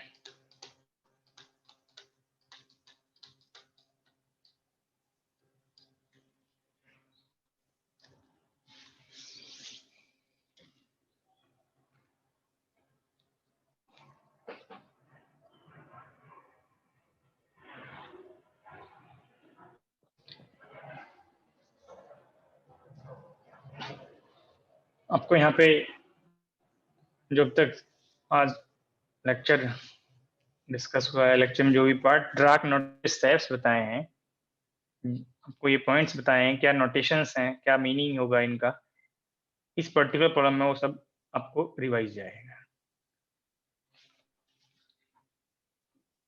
तो आपको कैट वेक्टर गिवन है. अब दीज के ब्रा वेक्टर्स फाइंड कर सकते हैं. आपको कैलकुलेट करना बताया है, फाइंड करना बताया है, बट वो प्रैक्टिस करते जाएं क्योंकि ये प्रॉब्लम के इंटरमीडिएट बनेंगे, तो इनमें टाइम वेस्ट ना करें कैलकुलेट करने में. बहुत इजी वे है कि जो कैट नोटेशंस उनको आप ब्रा वेक्टर नोटेशन में रिप्लेस कर दें, और जो इनके स्केलर्स मल्टी फैक्टर हैं उनको आप कॉम्प्लेक्स कंजुगेट से रिप्लेस कर दें. तो अगर कोई रियल है तो ऐसा रहेगा, जैसे फर्स्ट कैट वेक्टर के लिए फर्स्ट स्केलर है वो रियल है, तो ये सेम रहेगा. और जो कॉम्प्लेक्स कंजुगेट होगा, इमेजिनरी होगा, उसको आप कॉम्प्लेक्स कंजुगेट से रिप्लेस करेंगे तो आई का कंजुगेट माइनस आई. डायरेक्ट आप ब्रा नोट कर सकते हैं.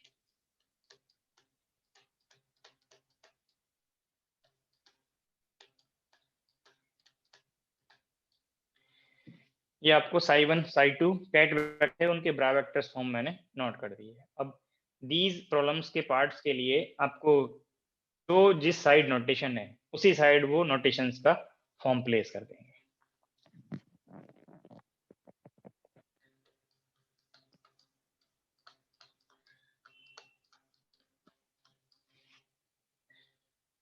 पहले ब्रा वेक्टर है,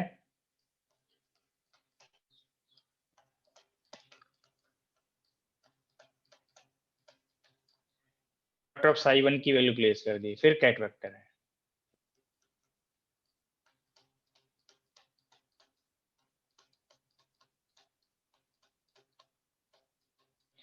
अब जैसे ही आपको यहाँ पे स्टेटमेंट मैंने नोट कराया कि phi1 phi2 ortho normal basis हैं, आपको इनके इक्विवेलेंट ब्रैकेट का भी आइडिया है. इसी स्टेटमेंट्स आपको इनडायरेक्टली ये इंफॉर्मेशन है कि phi I j bracket is canonical delta ij. That means this may be 0. Same bracket, same state vector के ब्रैकेट के लिए वैल्यू 1 है. 4 ब्रैकेट्स का आपको इस पर्टिकुलर फर्स्ट स्टेटमेंट से हिंट दिया हुआ है. 1 और डिफरेंट के लिए 0। तो ये 4 ब्रैकेट्स का आपको इनडायरेक्टली हिंट दिया गया है, जो आपको यहाँ पे प्रोडक्ट रिक्वायर्ड होगा। अब यहाँ पे जब प्रोडक्ट करेंगे, स्केलर को स्केलर में प्रोडक्ट कर दीजिए। ये -1/√2 -1/√2, ये 1/2 में कन्वर्ट हो गया। अब ये जो जिस साइड नोटेशन है, अब यहाँ पे देखिए ब्रा वेक्टर ऑफ phi 1 नोटेशन है, इसको कैट वेक्टर ऑफ phi 1 से प्रोडक्ट करेंगे, तो यहाँ पे phi 1 ब्रैकेट बन गया। ऐसे ही आप ये सेकंड टर्म में प्रोडक्ट करेंगे तो स्केलर मल्टीप्लाई कर दें, -i को i में मल्टीप्लाई किया तो 1 हो गया, और 1/√2 मल्टीप्लाई तो ये 2 में कन्वर्ट हो गया, 1/2 में। Bra vector phi 2 ket vector phi 2। अब जो रिमेनिंग टर्म है, ये फर्स्ट और ये लास्ट, तो ये -i/2 phi 2 ब्रैकेट, और ये लास्ट, और तो ये +i/2 phi 2 phi 1। ये 4 ब्रैकेट्स के टर्म्स में रिजल्ट बन गए। अब आपको ये 4 ब्रैकेट्स की वैल्यूज यहाँ पे स्टेटमेंट से हिंट था, ब्रैकेट 0, ये bracket 0, only same bracket contribute किए यहाँ पे, ये ब्रैकेट 1 है, और कोफिशिएंट से मल्टीप्लाई किया तो हाफ हाफ को ऐड किया तो ये वैल्यू 1 आ गया। अब आपको ये बताया था कि चाहे पहले तो नोटेशन वाइज आपको हिंट किया, matrix operator form matrix notation से हिंट किया। अब आपको इस ग्राफ नोटेशन से भी ये कंफर्म हो गया कि ये ब्रैकेट की वैल्यू आएगी, आप चेक कर सकते हैं, ये स्केलर वैल्यू है। ब्रेक का टाइम हो गया, बाकी ब्रेक के बाद डिस्कस करते हैं।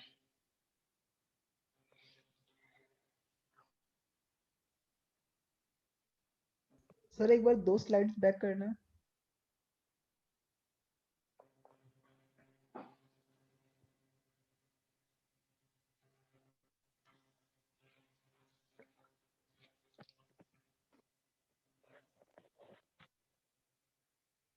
सर नेक्स्ट वाली करिए, 11th स्लाइड।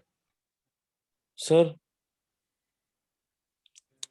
हाँ जी सर ये जो वेक्टर स्पेस के जो ऑपरेशंस होते हैं सर, लीनियर वेक्टर स्पेस के, इसमें sir addition, multiplication, dot product, ये सर जो डिफाइन होते हैं, but sir cross product define नहीं होता। तो आप सर थोड़ा एक्सप्लेन कर देंगे क्या? फिर से बोलिए, क्या पूछ रहे हैं? Sir cross product is not the included in the operations in vector space ना सर, लीनियर वेक्टर स्पेस। अब सर लीनियर वेक्टर स्पेस के रूल्स फॉर एडिशन और रूल्स फॉर मल्टीप्लिकेशन की बात कर रहे हैं, या आज जो मैंने आपको ये हिंट किया कि एडिशन नहीं सर, अभी आपने सर स्केलर प्रोडक्ट बताएगा, क्या पार्ट? अभी आपने sir inner product, scalar product बताया ना सर, ब्रा और कैट में। उसके नीचे आपने सर एक वेक्टर प्रोडक्ट भी बताया था, जिसके दोनों वो एक साइड थे, इससे पहले इस स्लाइड में बताया हुआ है। और हाँ सर, ये सर स्लाइड में आपको ये बताया हुआ है। हाँ सर, बट सर ये तो आपने इधर तो sir 2 times example wise hint कर दिया। हाँ मैंने आप मुझे नहीं पता कि आप या नहीं, मैंने इसमें आपको ये हिंट कर दिया कि कब ये वेक्टर प्रोडक्ट अलाउड है, कब फॉरबिडन है। मैंने यहाँ पहले नोट कराया है, और कब ये अलाउड होगा, कब फॉरबिडन होगा, उसके हिंट भी आपको किया। सपोज आप 1 पार्ट ले रहे हैं, हाइड्रोजन एटम। हाइड्रोजन एटम में इलेक्ट्रॉन का वेव फंक्शन लिखना है। अब इलेक्ट्रॉन का वेव के लिए आपको इसका पोजीशन स्पेस पार्ट भी लिखना पड़ेगा, जिसको NLM से बताएंगे। ये तो सभी रिकॉल कर पा रहे होंगे आप? यस सर, इसका जो सर सेकंड वाला अगर इसमें यस सर, इसी में स्पिन वेव फंक्शन जब आप नोट करेंगे तो स्पिन अप भी हो सकता है और डाउन भी। अब आप ये बताइए, ये जो कैट वेक्टर है वो किस स्पेस का है? NLM सर, ये तो साई NLM से आपको पोजीशन स्पेस की वेव फंक्शन की आपको आएगा। यस सर, आप फंक्शन फॉर्म पे जाएंगे तो एक्सपोनेंशियल फॉर्म भी आएगा आपको, sine theta cos theta form भी बनेगी, एक्सपोनेंशियल IM5 भी बताएगा। तो ये पोजीशन स्पेस वेव फंक्शन ही तो है। हाँ सर, और ये स्पिन स्पेस वेव फंक्शन है। पोजीशन और स्पिन दोनों सेम स्पेस थोड़ी हैं। नहीं है ना सर, वो इसीलिए इसी का तो सर सेकंड पॉइंट तो सर पूछ रहा हूँ ना सर, कि इसमें लिखा हुआ है फॉरबिडन इफ साई तो एंड ये फाई देखिए बिलोंग ना, टू सेम। तो मैं वो पूरी बात सुनिए, जब दोनों डिफरेंट स्पेस को बिलोंग करेंगे तो ये जो प्रोडक्ट है ये अलाउड हो गया और ये टोटल। जी अब सर। आपने कहीं ऐसा नहीं पढ़ा होगा सिंगल सिंगल ही कि कहीं आपने ये 200 और साई को प्रोडक्ट कर दिया हो एक ही इलेक्ट्रॉन के लिए। क्या है क्या कभी ऐसा? नहीं सर। नहीं पढ़ा है ऐसा? नहीं सर। नहीं पढ़ा? तो अब ये दोनों जो wave function ket notation electron के पोजीशन स्पेस के बेसिस वेक्टर्स हैं, कैट वेक्टर्स हैं। तो यहाँ पे देखिए वेक्टर यस स्पेस सर। के लिए तो फॉरबिडन बताया ना, तो ये अलाउड नहीं है, कभी नहीं पढ़ा होगा आपने। बट मोर देन नहीं सर, नहीं वन पढ़ा। इलेक्ट्रॉन के लिए अगर हम 2 इलेक्ट्रॉन सिस्टम पढ़ रहे हो तब ये पढ़े होंगे, ये फर्स्ट हाँ के सर, लिए उसके ये लिए तो सेकंड एन के लिए, एल एल डिफरेंट। यस तभी सर। अलाउड हो जाएंगे। हाँ जी, तभी अलाउड हो जाएंगे। बट वही जब तो जैसे ही 2 सर। इलेक्ट्रॉन सिस्टम होंगे तो फर्स्ट इलेक्ट्रॉन का वेक्टर स्पेस सेकंड इलेक्ट्रॉन के वेक्टर स्पेस से डिफरेंट होगा। Yes sir. दोनों वेक्टर इंडिविजुअल पार्टिकल के वेक्टर स्पेस डिफरेंट होंगे तभी दोनों के अलाउड हो डिफरेंट जाएगा। होगा। Yes sir. अब हम सर ये यस हाँ, सर, ये पॉइंट तो अगर कोई पॉइंट। स्टूडेंट इसमें एनालॉजी करने लगे कि पोजीशन, अगर कोई स्टूडेंट इसको ये एनालॉजी करने लगे कि सर ने एग्जांपल बताया हिल्बर्ट पोजीशन स्पेस, तो यहाँ पे तो दोनों इलेक्ट्रॉन के लिए हम पोजीशन स्पेस की बात कर रहे हैं। Yes sir. ये भी बताया कि पोजीशन स्पेस एक एग्जांपल है, हम डिस्क्रीट बेसिस के लिए डिस्टेंस पे जाते हैं, हिल्बर्ट स्पेस पे जाते हैं। तो यहाँ पे फंक्शन तो जरूर ये पोजीशन स्पेस में थे, चाहिए यस ये सर। साई एनएलएम है वो एनर्जी आइगन फंक्शन है यस सर। एनएलएम के कॉरस्पॉन्डिंग। फिर को चेंज करेंगे तो एनर्जी की वैल्यू भी चेंज हो रही होगी, कहीं ना कहीं कोई पार्ट चेंज हो रहा होगा। जी तो सर। कहा कि मैंने कि सिर्फ पोजीशन स्पेस ही हिल्बर्ट स्पेस होगा, हिल्बर्ट स्पेस के वेरियस एग्जांपल्स है ना। हाँ तो सर। हम पार्टिकल के हिल्बर्ट लिए जैसे हिल्बर्ट ही स्पेस हम में तो सर। एनएलएम हाँ की सर। वैल्यू बताएंगे ये अनदर पार्ट एनएलएम से डिफरेंट होंगी, जब डिफरेंट होंगी दोनों स्पेस डिफरेंट हो गए। Yes sir.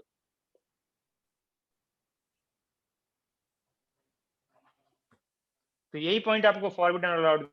आगे जब आप मल्टी पार्टिकल सिस्टम पढ़ेंगे तब आपको कब ये पार्टिकल सिस्टम में फॉरबिडन पार्ट के वहां पे ये टर्म एक्सक्लूड होता जाएगा, सेम पार्टिकल के लिए सेम नोटेशन अगर आप यूज कर रहे हैं तब ये आपका फॉरबिडन हो जाएगा। जी सर।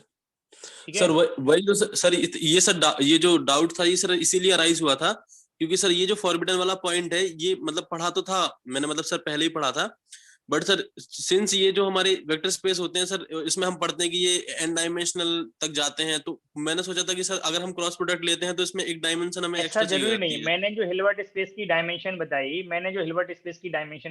जनरल बताई, बट जनरल अब तो इनफाइनाइट का मतलब ये नहीं कि उसमें 100 डायमेंशन ही होगी या 10 टू पावर 100 होगी, वो जी सर। डायमेंशन 2 भी हो सकती है यस सर। जनरली। हाँ हाँ सर, जब आप टू पार्टिकल भी। बॉक्स पढ़ते हैं, अगर लास्ट अटेंड किया हो तो जनरली इनफाइनाइट पोटेंशियल वेल में एन की वैल्यू 1 से इन्फिनिटी तक जा रही है, बट उसको स्टडी करने के लिए हम एन की कितनी वैल्यू तक रेस्ट्रिक्ट कर रहे हैं वो फाइनाइट डायमेंशन में कन्वर्ट हो जाएगा, वो काउंट हो जाएंगे, बट जनरली वैल्यू तो इनफाइनाइट है ना। Yes sir. और पूछना है किसी को? सर फर्स्ट स्लाइड शो करो।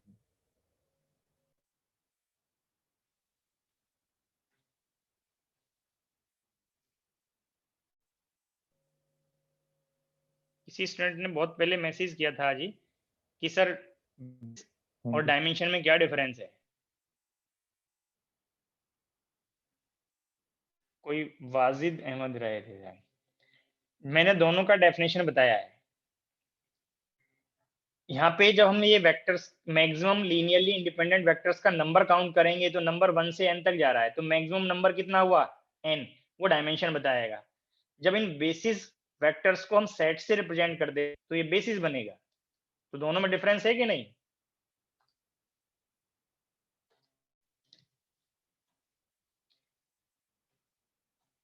नंबर काउंट करना है, डायमेंशन के लिए हमें सिर्फ नंबर काउंट करना है कि कितने नंबर्स हैं लीनियरली इंडिपेंडेंट वेक्टर्स के, जैसे 10 है तो वहां पे 10 वेक्टर्स मैक्सिमम नंबर में लीनियरली इंडिपेंडेंट बनेंगे। बट अब उन कौन वेक्टर्स जो हम यूनिट वेक्टर एज्यूम करके चल रहे थे, वो बेसिस वेक्टर्स को जब हम सेट से रिपीट तो वो बेसिस बनेगा। जैसे अभी हम 3 डायमेंशनल वेक्टर स्पेस का मैंने कई बार आपको एग्जांपल दिया, तो 3 था और 3 डायमेंशन से आपको यहाँ पे कंफर्म है कि ये जो नोटेशंस हैं आई जे के, ये मैक्सिमम पे कितने हैं, 3 हैं लीनियरली इंडिपेंडेंट वेक्टर्स। तो डायमेंशन आपने काउंट कर लिया 1, तो डायमेंशन आपको पता चल गया कि 3 है। बट जब आपने ये सेट से रिप्रेजेंट किया, ये बेसिस बन गया, ये बेसिस बन गया। 3 अभी भी R cap theta cap phi cap 3 ही इंडिपेंडेंट है, बट ये सेम वेक्टर स्पेस का अनदर बेसिस बन गया। ये बेसिस है, ये बेसिस है, देखो दोनों बेसिस डिफरेंट है, बट ये सेट बेसिस रिप्रेजेंट करेगा, जबकि डायमेंशन अभी भी यहाँ 3 ही है। तो डायमेंशन में जस्ट नंबर चेक करना है कि कितना मैक्सिमम वेक्टर्स लीनियरली इंडिपेंडेंट है, उनका नंबर क्या है। बट उसको सेट से रिप्रेजेंट कर देंगे, उनके एलिमेंट शो कर देंगे तो बेसिस बनाएंगे और ईच एलिमेंट बेसिस वेक्टर बनेगा।